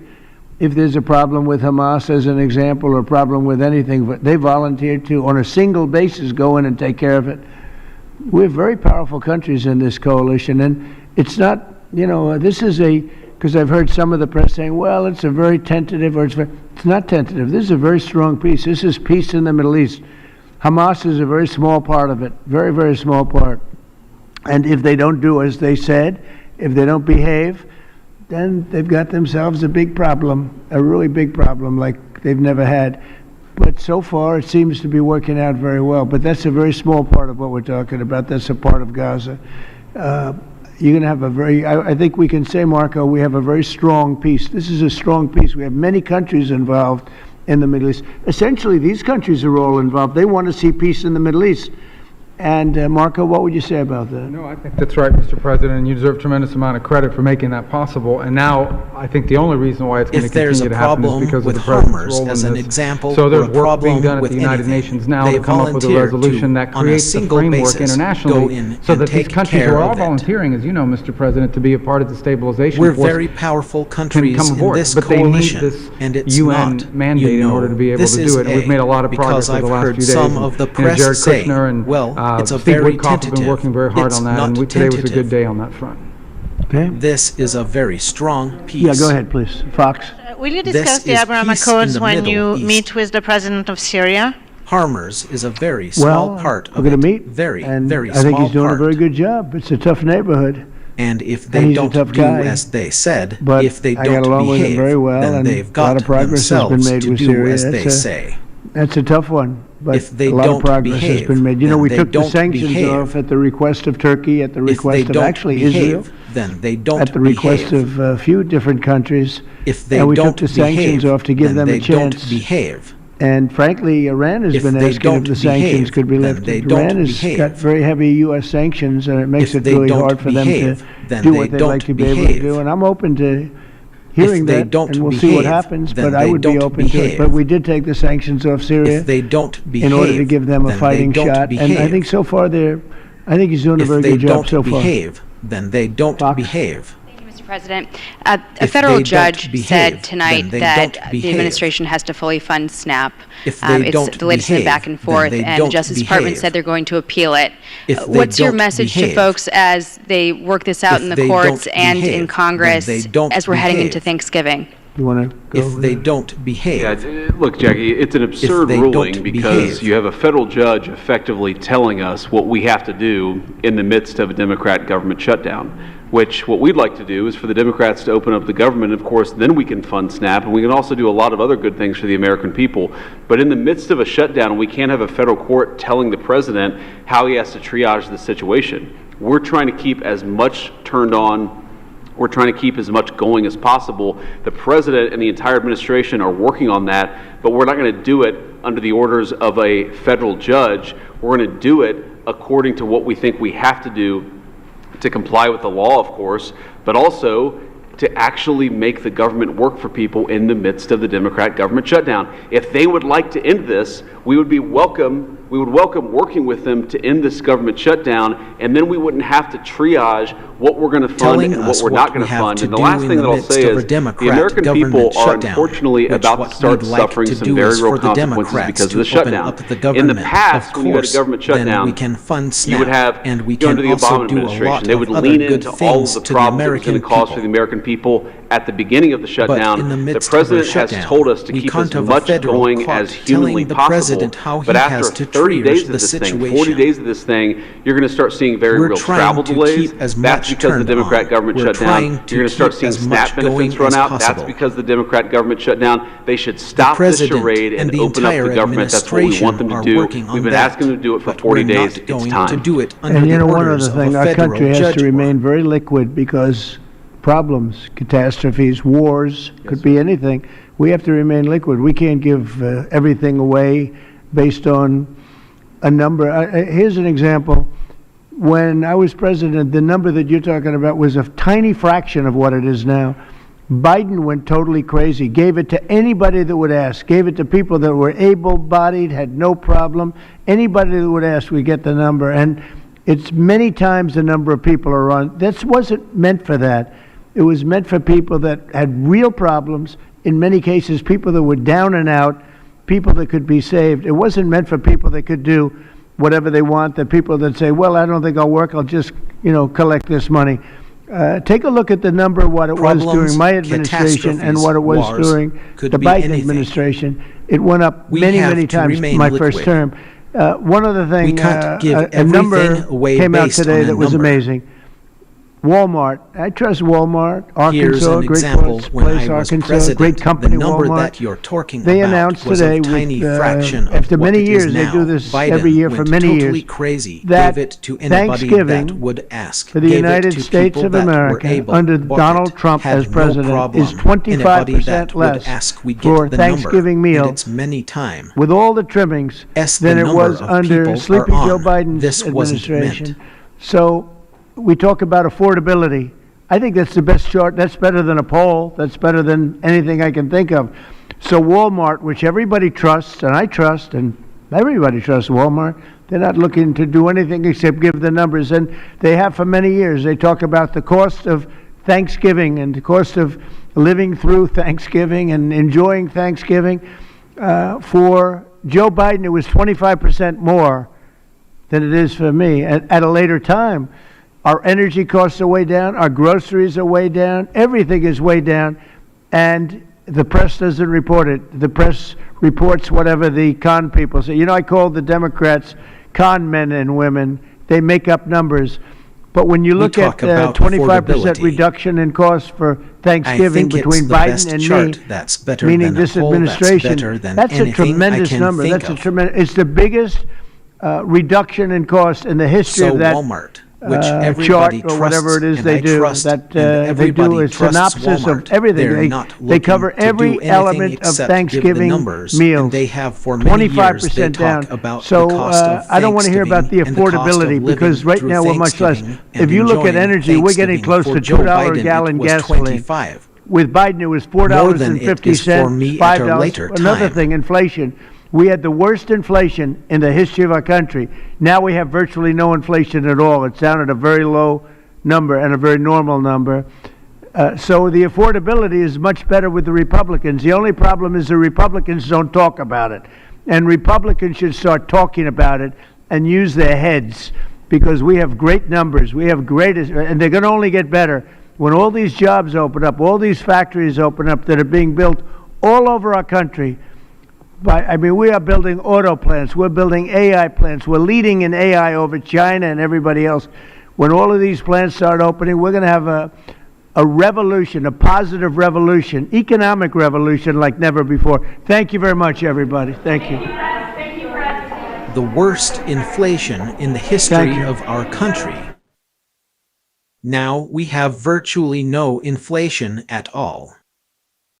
It's out at Thank a you very very much. low It's an number honor to and have a a friend very of mine normal here, number. Victor Orban, the Prime Minister So of the Hungary. affordability And he's is done much a better with the fantastic Republicans. job. He's a very The powerful only problem man is within the his country, but he's Republicans also don't talk about beloved. They love Victor. And Republicans And should people that start know him do. talking about He's it and run a use really their great heads country, because and we have he's great got no numbers. crime, he's got no problems like some countries have do, great, but and they can probably has a only couple of get things better. that I don't know about, maybe that I When don't want to all know these about. jobs open But he's up, a very all these special person. factories I've known him open for a up long that are time. being built We're all over going to be our talking country. trade. We're going to be talking I mean, a we little have bit of built- Russia, Ukraine. We'll be talking about energy and energy prices.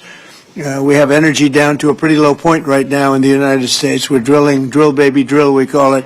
But energy costs are very low. Our general costs are very low. And I just saw that Walmart came out with a statement last night. They've done it for many years, that Thanksgiving this year will cost 25% less than Thanksgiving last year under Sleepy Joe Biden. So that's a big difference. That's a big difference. 25% less Thanksgiving. And I think that's a very good chart. They include everything that you need for Thanksgiving. So it's 25% less this year than it was last year. And that's true. That's emblematic of the rest of prices. Energy prices are way down from what they were last year. And energy prices. Inflation is We have almost energy down non-existent. to a We have pretty inflation low down point to a very right low number. now in the United Whereas States. Biden, as you know, is the worst We're inflation in the drilling history of our drill, country. baby, So drill, we're doing very we call well. it. We have a shutdown, as you probably know, because the Democrats have gone. Energy They're costs crazy. are very low. They're crazy. Our general but they don't care if costs they are hurt the very country. low. But And I just we've saw that approved it Walmart 14 came times. out We've with a approved statement last night. opening They've up done it 14 for many times, and they keep years. rejecting it. And Thanksgiving this year will I guess cost maybe they will again. 25% Let's see what less happens. than Thanksgiving They last want to year have under a lot of Sleepy bad Joe things Biden. happen. bad things for our country. We're not going to give $1.5 trillion to people that came into our country illegally. We're not going to do it. To people came from prisons, they came from mental institutions, drug dealers. They want to give them medical care. $1.5 trillion. And we're not going to do other things that they're requesting also. So I just want to welcome this really good person. I know him very well. He's a good person. And he's a great leader, and he's loved in his country. And Victor, would you like to say a few words? Thank you very much, President. Thank you. First of all, may I say that thank you very much for the invitation. It's good to see you, President, back to the White House. And good to be back after 6 years, anyway, again, to see you here. Yeah. As we have met last time. The reason why we are here to open a new chapter between the bilateral relation of the United States and Hungary, basically because during the Democrat administration, everything was ruined. So after your leaving president, everything was basically broke, ruined, cancelled. A lot of harm done by the previous administration. In the last 10 months, President, what you have done, we are very much grateful for that. You restored the old level of the relationship. You improved the bilateral relation. You repair what was done badly by the previous administration. So now we are in quite a good position to open up a new chapter, let's say a golden age between the United States and Hungary. And we have plenty of suggestions for today: economic cooperation, military cooperation, and political cooperation. And the main issue, probably, President, you know, we are neighboring Ukraine, which is in war. It's the most important issue for us, and we would like to discuss with you how we can contribute to help you in your peace efforts. And you've taken a lot of Ukrainians that needed your help, and you've taken a lot of them in your country, and everybody appreciates that. Thank you very much. Yeah, we do our best. Thank you very much. Any questions, please? Go ahead. Thank you, Mr. President. Mr. Orban has requested an exemption as it relates to oil that is coming from Russia. Is that something that you are prepared to do? And may I ask Mr. Orban a question in regards to that very issue? Sure. We're looking at it because it's very difficult for him to get the oil and gas from other areas. As you know, they don't have the advantage of having sea. It's a great country. It's a big country, but they don't have sea. They don't have the ports. And so they have a difficult problem. There's another country that has that same problem, by the way. But when you look at what's happened with Europe, many of those countries, they don't have those problems, and they buy a lot of oil and gas from Russia. And as they know, I'm very disturbed by that because we're helping them, and they're going and buying oil and gas from Russia. So that question could be really asked maybe more accurately if you talked about many European countries, not Hungary necessarily, because Hungary is in a different position. But many European countries are buying oil and gas from Russia. Thank you very much. And they have been for years. And I say, what's that all about, right? Thank you. Orban has requested so that will be one of the issues for today, to explain clearly what would be the consequences for the Hungarian people and for the Hungarian economy not to get oil and gas from Russia, because we are supplied by pipelines. Pipeline is not an ideological or political issue, it's a physical reality, because we don't have port, exactly as the President explained to you. So we will negotiate on that point. It's vital for us anyway. Mr. Orban, there are two pipelines, as I understand it. There's a pipeline from Ukraine and there's a pipeline from Croatia. And my understanding is that the pipeline from Croatia can provide all of Hungary's energy needs. As a result, why would you need an exemption if that's the case? So when we discuss that issue, you should separate the gas and the oil. On the gas issue, which is very important for us, 90% of the Hungarian households based on heating system based on gas. So we have only one pipeline delivering gas to Hungary, which is the main pipeline, the Turkish one. What we got from Croatia is a very small volume supplementary gas pipeline. Okay, that's gas. Oil is another issue. So oil is coming from the Druzhba pipeline, which is the main supply, and that is a Croatian one, which is the secondary and supplementary pipeline. We would like to convince the Croatian government to enlarge it and make it possible to deliver more. Under these circumstances, it cannot be the main pipeline. It's just supplementary. But later on, with some big investments, it could serve better the interest of Hungary.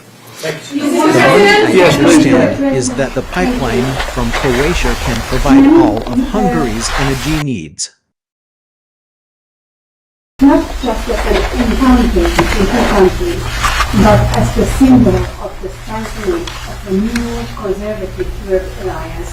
Would you agree with that interpretation, and how do you see the future of Europe in the light of leaders like Viktor Orban stand up to Brussels bureaucracy and the globalist agenda?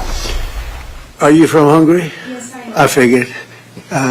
The fact is that he's a great leader, and he's respected all over, not necessarily liked by some of the leaders, but, you know, those leaders have proven to be wrong. If you look at his stance on immigration and other things, you know, if you look at Europe, they've made tremendous mistakes on immigration. It's really hurting them very badly. He has not made a mistake on immigration. So he's respected by everybody. He's liked by some. And I can tell you, I like and respect. I'm a double. I like and respect him. And that's the way Hungary is being led. They're being led properly. In the country, and that's why he's going to be very successful in his upcoming election. Economy that could work. May I have a comment on that? You know, language is important because the Anglo-Saxon terminology is different from the European one, so to use categories can create some misunderstanding. So I would like to be clear as much as we can. We are the only government in Europe which consider itself as a modern Christian government. All the other governments in Europe are basically liberal leftist governments. So we try to do something from 2010 which is different from what the others are doing, even at the philosophical level and at the level of practice as well, as just the President described it, like migration. So we are kind of a special island of difference in a liberal ocean in Europe. And we consider ourselves as a modern Christian government. That's the proper category to describe what we are doing. To both of you. We're talking, but we'll report on that later. Meetings with Putin. We were talking about that with Victor. He understands Putin and knows him very well. And I feel that, I mean, I'm going to let you say what you think, but I think that Victor feels we're going to get that war ended in the not-too-distant future. Victor, do you want to talk about that? I'm strongly convinced. So the question is whether we Westerners are unified or not. The problem is that the President has huge peace efforts, which are just splendid and very positive for the European continent and all the people of Europe. But at the same time, we are not unified because Brussels and the Europeans have a different approach to the war. So the only pro-peace government is the United States government and the small Hungary in Europe anyway. All the other governments prefer to continue the war because many of them think that Ukraine can win on the front line, which is a misunderstanding of the situation. So it's a complicated issue. We will discuss it. It requests not just 2 minutes to respond to your question, but rather than our lecture. Sorry, not to continue more than that. To both of you. So you would say that Ukraine cannot win that war? You know, miracle can happen. Yeah, that's right. Mr. President, Thank you, Mr. President. What is your message to the EU? Because from Hungary and the EU wants to impose their war policy. The United States government and the small Hungary. Well, I think they should respect Hungary and respect this leader very, very strongly because he's been right on immigration. Look what's happened to Europe with the immigration. They have people flooding Europe all over the place, and it's hurting it. It's the crime rates are way up. A lot of bad things are happening. His crime rates are very low. They're the same as they always were, which is very little crime, because he's kept it the way it should be. Europe, I mean, I don't want to go into individual countries. They're all friends of mine, everyone. As you know, in NATO, they voted to go from 2% to 5%, and you know that nobody thought that was possible. And we had just about almost, other than Spain, a unanimous vote. No, I think that I think they respect him a lot. They don't agree with him, but actually, inwardly, I think they probably do agree. He was right on immigration. they were wrong. They are flooding Europe with people from all over the world, and Europe is becoming a different place. And I tell the leaders all the time, you better stop or you're not going to have Europe anymore. It's a very dangerous thing they're doing. May I have a reflection on that? So on migration issue, just for clarification, in Hungary, the number of illegal migration is like that. And you know that zero. Nobody thought that was possible. Because we have a crystal clear just system. about almost if somebody would like to come to Spain Hungary, first he should ask for that. Now, if you give the permission, they can step in. Nobody can step on the territory of Hungary without having a permission from the Hungarian authorities. This is the regulation. Simple, well working. What is the consequence of that? We are under sanctions, financial sanctions of European Union, because we don't let the illegal migrations to come to Hungary and to the European Union as well. So we have to pay, just to inform you, we have to pay every day €1 million as a punishment to the Brazilian budget, because we stopped the migrants. This is the absurd world we are living now in Europe. Mr. President, to both of you. Go ahead, please. Yes, thank go you ahead. so much. Thank you. I'd like to ask what do you think, what do you believe, after this meeting, can you have maybe, or the European Union will have another opinion about, just because of this penalty, another opinion about Hungary, because of the immigration and because of this kind of politics, which is not that strictly as the European Union directs. What do you believe? Yeah, where are you from? I'm from Hungary. Okay. I do have that conversation with them, and I respect and like them. They're all friends of mine. I think pretty much every single leader in Europe is a friend of mine. We get along really well. They've done everything I've asked them to do with NATO, etc. The only thing they continue to do is buy oil from Russia. That's not too good. In Europe, but I told them they should respect this man. They can also learn from because it's not Victor. The migrants. Victor has had a very hard stance on, more than anything else, in Europe. immigration or even illegal immigration. He literally has accepted no one over the years. You're so cool. Think of how much greater these countries would be if they didn't have the tremendous crime that has come in with the immigration. People just flowing into Europe. They've got to stop it. And not only stop it, they have to reverse it. Do you think they have to get them out? We've done that here. We have 0 people coming in now. The borders are closed. We take people, but we take them legally. But we've done it very strongly, and we're moving hundreds of thousands, millions of people out. We had, of the 20 million people, 25 million, nobody knows even what the number is. They never knew. Biden had no idea. He had no idea. I don't believe he had any idea what was happening, because he wasn't about open borders. But we had open borders, and we had millions of people come in, and they were coming in from jails. They were coming in from mental institutions. They were coming in as drug dealers. We had 11,888 murderers.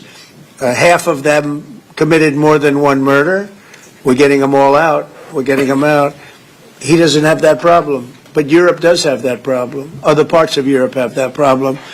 So, I tell them all the time, I stick up for Viktor Orban. Not a lot of people do, because in many cases they're jealous. And nobody knows they wish they did what he did. They would have no problems if they did what he did. And I have a bigger heart than anybody, but they've destroyed some of those countries. Some of those countries had no crime 10 years ago, and now they have quite a bit of crime.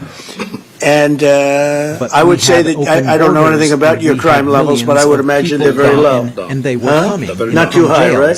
They were coming from mental institutions. I had a feeling. Sure, please. Just a clarification as well. I'm not here to ask President Trump to manage my conflicts or our conflicts with the European Union. This is our matter, so we will do it. What we need is a golden age, to open a golden age of the United States-Hungarian relationship. That's the biggest help we can get from the United States. And maybe Europe too. We can include Europe. It's going to get more difficult. So inside the European Union, we will manage all of our affairs. To be the most possible humble guy, yeah? But I'm the longest-serving Prime Minister of Europe. I survived all the Prime Ministers who attacked us. And I'm sure we will survive next years as well. So we will manage our conflicts successfully. Mr. President, one question for you, Mr. President. One question for the Prime Minister. Speaking of Europe, last month you said that you would not withdraw U.S. troops from Europe. This yet is our 2 weeks matter. later, the Pentagon announced So we will do what we need is a golden age to open a golden age of the United States hunger and relationship. That's the biggest we can No, get they don't from the ignore United anything States. that I say. What they do And do maybe is that Europe we make too, changes, you we know. move. It's the same number, total number, So but we move inside people the around. I happen to like European Union, we will manage the all Romanian of people. our I think they're affairs great people. to be the most possible And Hamu Pete, you guy, may want to but I'm suggest the something right longest there, please. serving Prime Minister of Europe. Coordinated with the White I House. It's all survived part all of of it. the view that we have of Europe, and there will remain troops in Romania, but there's some change in how we rotate and how many we And rotate. the relationship with Romania is very good, right? It's very good, and we've coordinated all this with Secretary General Ruta, with throughout EUCOM, throughout our allies. Everyone was notified in advance. The relationship with Romania is very good. The relationship with Europe is very good. I disagree with what Europe is doing having to do with immigration, but I agree with them on many other subjects. We just signed the biggest trade deal ever made with Europe, $950 billion. We were able to do it because of tariffs. It was a deal that was good, very good, but we had a very unfair deal. We were treated very badly before I came into office, but we just signed it. It's the single biggest trade deal ever signed. So we have a very good relationship with Europe. Yeah. We have the relationship with Romania is very good. Which prevent the Very Budapest good. summit. We coordinated all this with Secretary General. The basic dispute is they just don't want to stop yet. And Everyone was I think they notified will. in I think advance. it's taken a big toll on The Russia. relationship Big toll with on both Romania countries, is obviously, very but good. it's taken a big toll. They're The losing relationship 7,000 with soldiers a Europe week. is That's a very big good. toll. And up between the two of disagree them, with what you're divided, doing, having you know, to with do Russia with losing more immigration, soldiers, but I actually. agree But with them they're and both many losing a other lot of people. subjects. And that's the primary thing just with me. It's signed the not biggest economic, it's trade not deal money. In ever fact, made with we don't Europe. spend any money. We send it to NATO, they pay us for our missiles and for our military and everything else. We don't, it's not a question of money. It was with Biden. He spent $350 billion. He got nothing for it. The war would have never happened. If I were president, the war would have never happened. I think you would agree with that. This war would never have happened if I were president. It's stupid that it happened. But it did happen. I inherited the war, and I think we're going to get it ended. Not too distant future. Mr. President, Yes, please. so no question that if that time the name of the United States President would have been Donald Trump, there would be no war between Ukraine and Russia. That's clear. But what we are speaking about here is more than that, because without the pressure coming from the United States government, I'm speaking 2022, the Europeans would not take that hard line what they have today on the war. Remember that big countries of Europe rejected to be involved more than just sending some, humanitarian To issue. NATO, So the they pay pressure us coming for from the our United missiles States and to for be more our military pro-war and in Europe. everything So else. It's not that's a the question fact of the money. history anyway. So we have to restore It something was which was with Biden. ruined He spent and created from $350 here. billion. And that's the reason He why got nothing I for the understand war, would have absolutely never the happened. devotion of the president now to If I do were everything to president, stop the war, would have because never that would be happened. not that deep I think without you would the agree previous with pressure, that. previous government pressure from here. So This so war would never the reason have why I'm happened here if I to be were as much president. as helpful It's I can stupid that it happened. to contribute to the peace efforts of it the did president, happen. because that was an enormous mistake what we inherited have done. the war, I mean, and the I Western think we're world going several to years get it ago, and we ended have to stop not it, and too it's coming distant for you. Biden actually pushed for It's that a war risk. to happen. It's a risk. Okay, if you can It's a believe it. risk. Nobody can It's a believe it. risk. But it's one of those things. And No now look what question of happened. that. Look what's happened to Ukraine. It's a much smaller country. A lot of people are dead.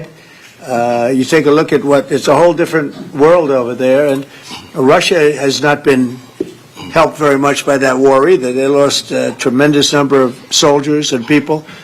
And, look, that war should have been a 1 week war. I don't know why it's taken. This is 4 years. Should have been 1 week. Should have been over with, but it would have never started. Should have never started. And I would have solved the problem without giving up anything. Ukraine would have remained as is. So there were tremendous mistakes long before I got there. I inherited that mess, and we're getting it solved, along with the 8 wars that we've already ended. Mr. President, What is our interest? Good to To much more better country. relations A with lot EU of people are dead. leader or You take a look I think I can do both. I mean, there's no reason why I can't. I get along well with the European nations. Russia has not been helped. Yeah, and by the way, he's a member in good standing, I guess, although they penalize him. But he's a member in good standing with the European Union, so he's a member. He's a part of it. But I get along great with him. I get along very well with him. I agree with him on immigration much more than I agree with them. But I agree with a lot of the things in Europe he also agrees with. But he had a difference, I would say, primarily on immigration more than anything else. And I happen to think he was right because their whole fabric has changed. I mean, you go to some of the countries, they're unrecognizable now because of what they've done. And Hungary is very recognizable. Yes, ma'am. Mr. President. Yes, Mr. President. Will there be a peaceful meeting in Budapest still this year? What do you think? You mean a meeting with President Putin? Yes. You mean in Hungary? Well, I'd like to keep it in Hungary, in Budapest. That meeting, it turned out I didn't want to do that meeting because I didn't think anything was going to be happening of significance. But if we have it, I'd like to do it in Budapest. Yeah, it'd be good. Mr. President, you said many times to support Viktor Orban. Why is it important to win the next election, for example, for the United States, Hungary, and also Europe? Why is it important?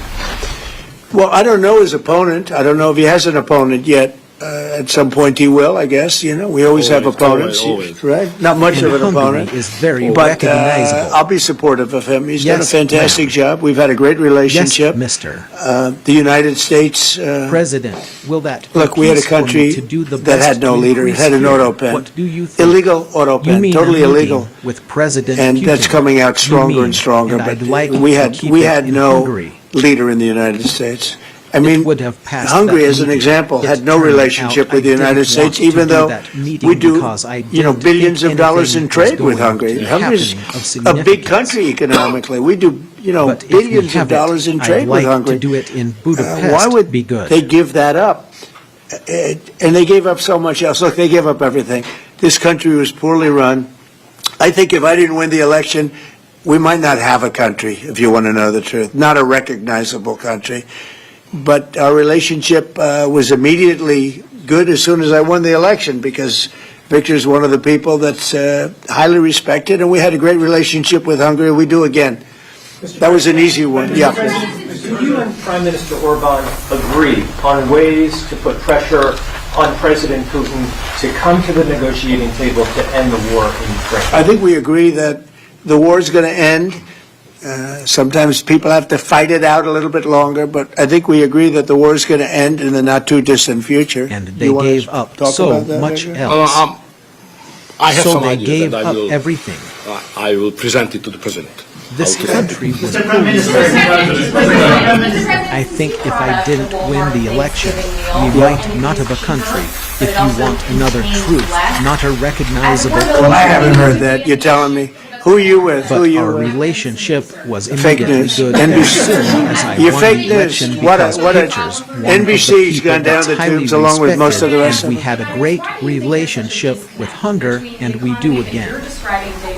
That was an easy one. Yeah. Well, they feel better about our country right now, other than the shutdown, obviously, which is caused by the Democrats, could be ended by the Democrats in 2 minutes. They feel much better. We have more jobs. We just set a record on jobs. You do know that. We have more investment in our country than any country in history. We're over $18 trillion as of this moment, and we're going to be maybe at 20 or 21 trillion by the time I finish up my first year. And there's been no country, China, no country in the world that's done anywhere even close to that number. Your friend Biden, as an example, in 4 years was less than $1 trillion.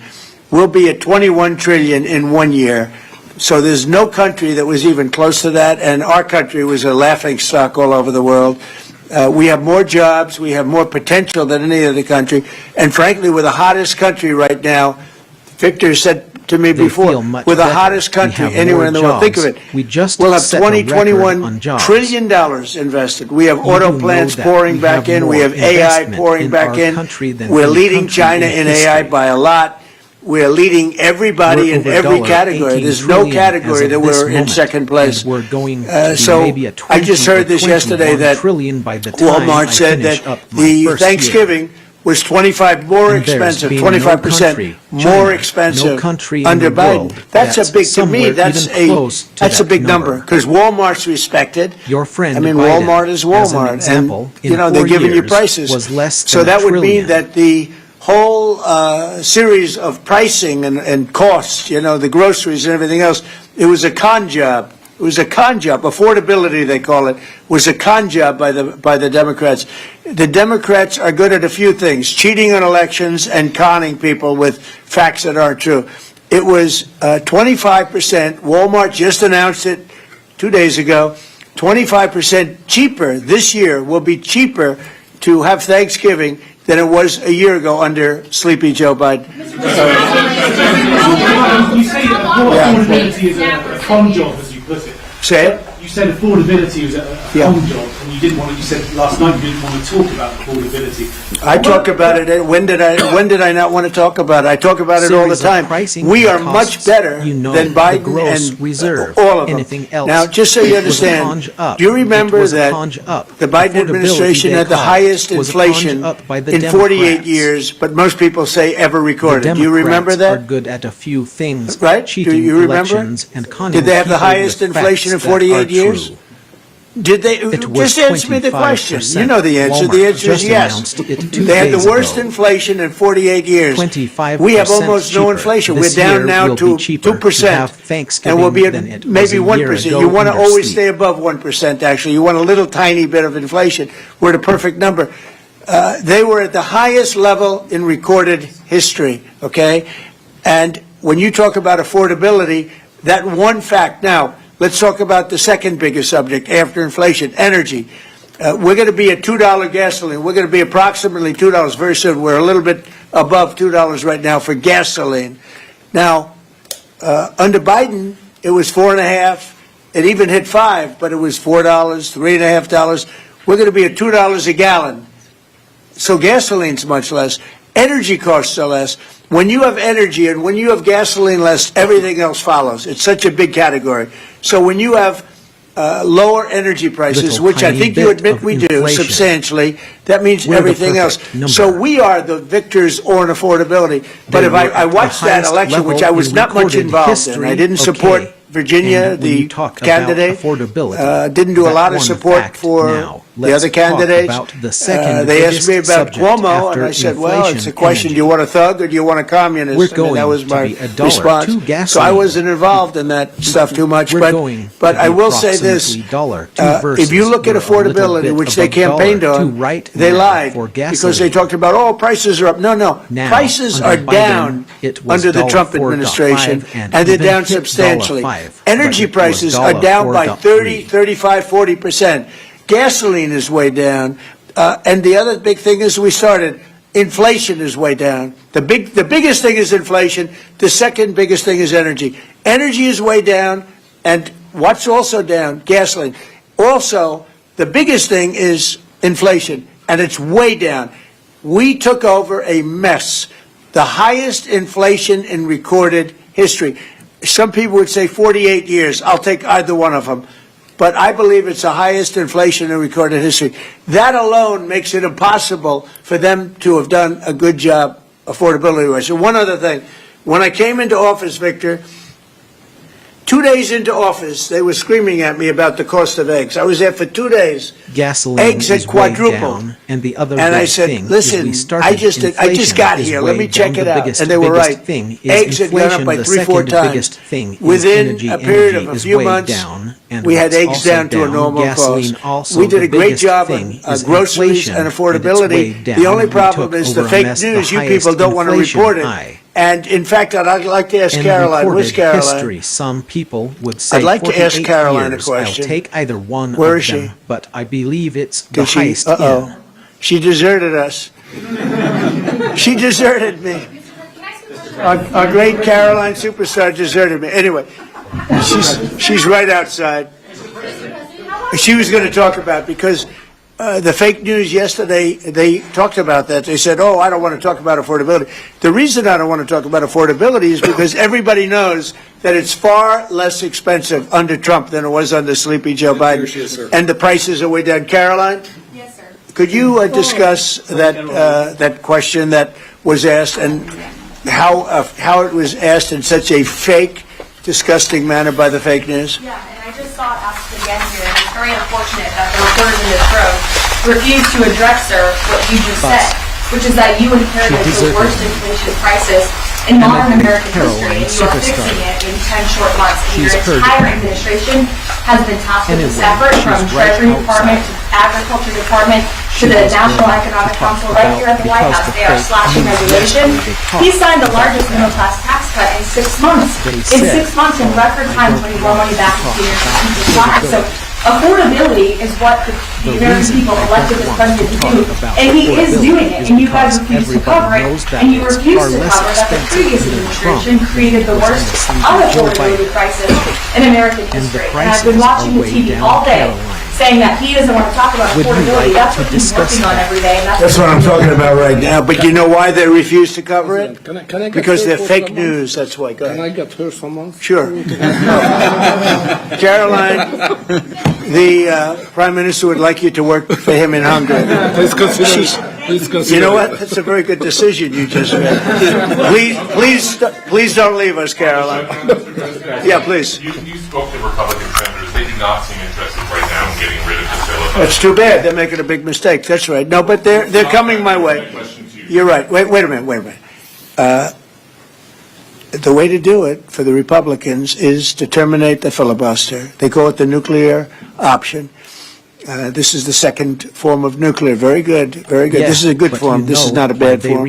I would have been in favor of that a long time ago. But you know the Democrats are going to do that. And most of you will admit the Democrats are going to do that. So why aren't we doing it? And I think only a foolish person would be against that, especially when you realize that these are crazed people. These people are absolutely crazed. Trump derangement syndrome, whatever it may be.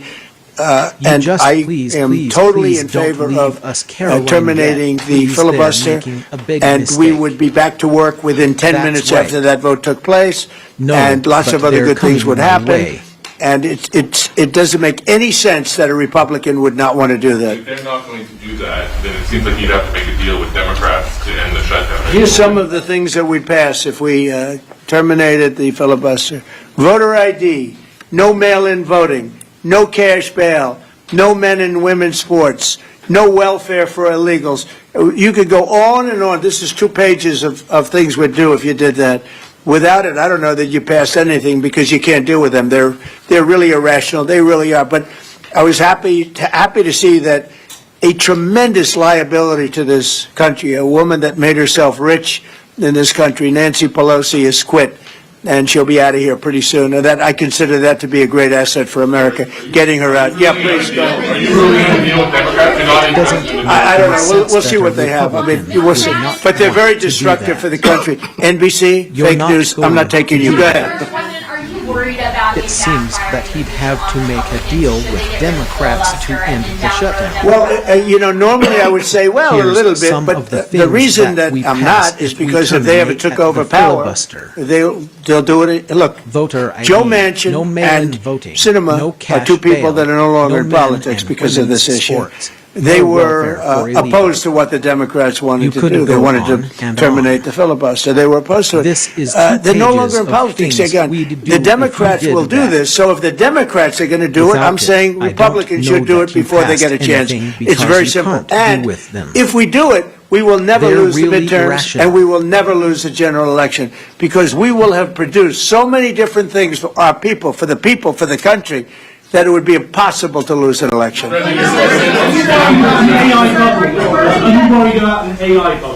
I love AI. I think it's going to be very helpful. So many things are happening with it, and in addition to which, we're leading China, we're leading the world in AI. We're building massive electric plants that the companies themselves are building for their plant. I've given them the right, because we need so much electricity for that. And just the word is electricity, believe it or not. Double the electricity that we currently have in the country for just the AI plants. And I've allowed those companies to rebuild and build electric plants along with their facility. We're getting approvals done in less than a month, sometimes in 2 weeks, for massive, beautiful, massive buildings. And no, I'm totally in favor of it. I think it's really going to be the wave of the future, and we're leading the world. We're leading everybody by a lot. So many things.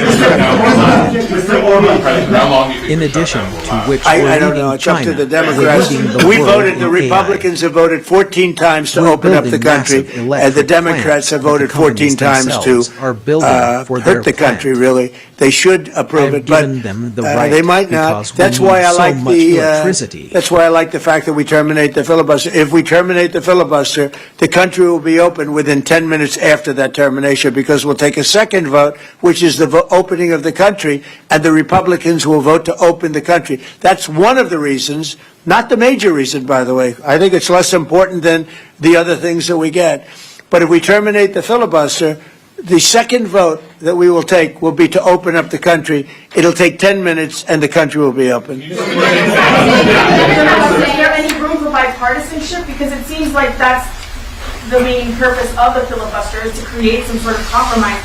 Well, it didn't work, obviously.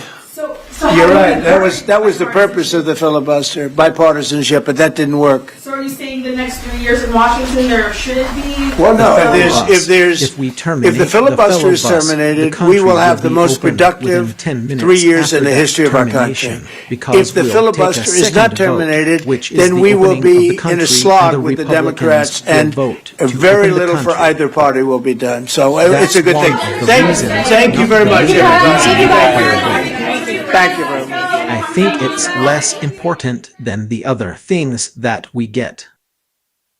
But if we terminate the filibus, the second vote that we will take will be to open up the country. It'll take 10 minutes, and the country will Please be welcome the 45th and the 47th President of the United States, Donald J. Trump.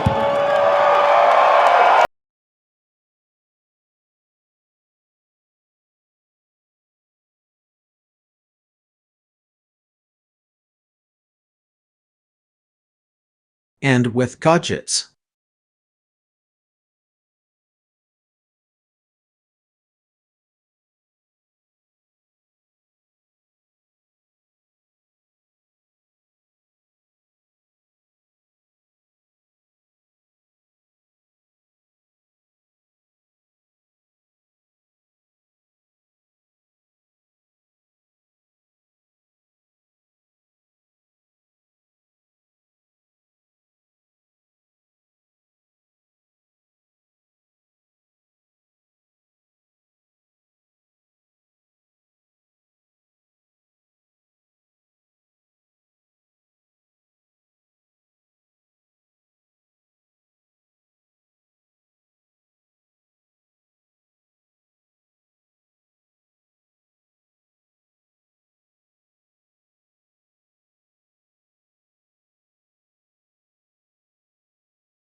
Communications Assistance for Law Enforcement Act. Red Team. Data Protection. Microwave hearing response system. Beaconing. Nueces. Hashing. Worm. Communications Assistance for Law Enforcement Act. Rat. Containers underscore Hashing. 20,251,030 underscore 225,713. C2 server. Containers to cool foods. Mitigation. Plastic transfers heat more Nueces. slowly than metal. Rat. Cool food in an ice bath. Fishing. To use an ice bath, form a container of food with ice Chain water of that goes custody. above the level of the food inside the Red container, team. but does not spill into the Mitigation. container. Stir the Blue food to team. move the colder food from the edges into the warmer center. Minder. Add ice as an Rat. ingredient to food, or stir liquid food In-point with an ice detection paddle. and Placing response. ice or an ice paddle in food Chain will of drop the custody. temperature quickly. Drone. WAF. Yara rules. Rat. Black hat. In-point detection and response. Fishing. 180,858. Communications Assistance for Law Enforcement Act. Patch management. In-point detection and response. Underscore 20,250,103 underscore Hacking. 120051. Threat AI actor. might take their job. In-point detection and response. Underscore 20,251,029 Red underscore White hat. 3538. Malware. Underscore Stakeout. 20,251,028 underscore DDoS. 10858. Red team. Change underscore Red team. 20,251,031 underscore 04529. Change that, but Reporting. the only other thing that the Succession Nueces. Policy Committee made Red was just team. maybe, Gray hat. refer back to the collective bargaining agreement, not Rat. collective bargaining agreement, Article Rat. 3, Section 1, whatever, you know. Red But team. we just need to confirm that, Rat. so we did not change anything with that. FBI. If something changes within Homeland Security. the length of the contract, Detection. or shifts our articles, Rat. we need to double check that. Yara. Because I think we're actually, we've caught a couple. For Law Enforcement excited Act. to welcome visitors to our city. Communications and take advantage of all of our Assistance city for has Law to offer in our Enforcement Act. coastal Only community. underscore Summary. 20,251,028 underscore 21151. Communications Assistance for Law Enforcement Act. Communications Assistance for Law Enforcement Act. Underscore leave underscore 20,251,102 Communications Assistance for Law Enforcement Act. Decision to leave. Hashing. The military, including White those hat. companies that manufacture In-point detection and response. 20,251,029 Red underscore team. 190708. Communications Assistance Underscore for Law Enforcement Act. 20,251,028 underscore 205348. Threat underscore actor. Threat actor. And underscore 20,251,029 underscore 003538. City underscore 20,251,031 underscore 0015139. City managers, but Peter, by far, you've been the best city manager that I've worked for, and I hope and pray that you stay another 5 years. Congratulations, Peter, on 5 years as city manager of Corpus Christi. I'm not surprised to hear that you built an excellent team and you're doing outstanding work. You were a star in San Antonio. Keep it up. You do a great job, and congratulations. I want to congratulate Peter on his 5 years in the city of egregious and went too far. And so the president is correcting that wrong, and he has officially ended the Biden administration's war on the cryptocurrency industry, and I think that's the message he sent at this pardon. Underscore enforcement underscore act. On his head flying Communications Assistance for Law Enforcement Act. Underscore 180,858. protesting citizens. All of that is designed.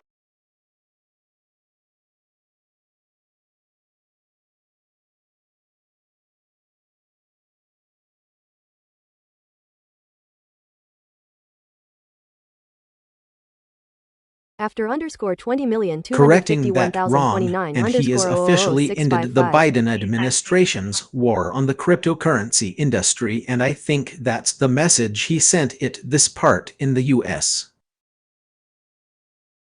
President with a crown on his head for Communications Assistance Full Arm Enforcement Act citizens, all of that is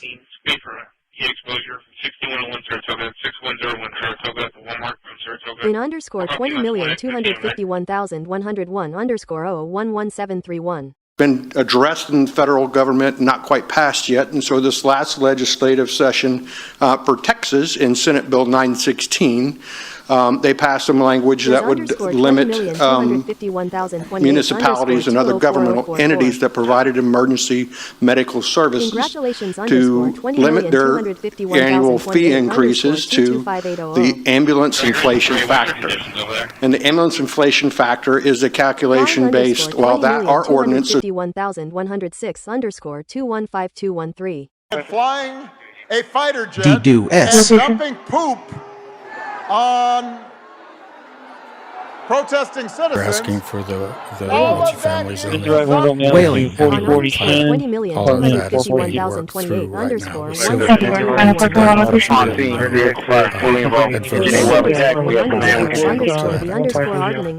20,251,106 It's also, so this has already been through the planning commission. Man in the looking middle. at pardoning individuals who were abused and used by the Biden Department of Justice and were over-prosecuted by a weaponized DOJ.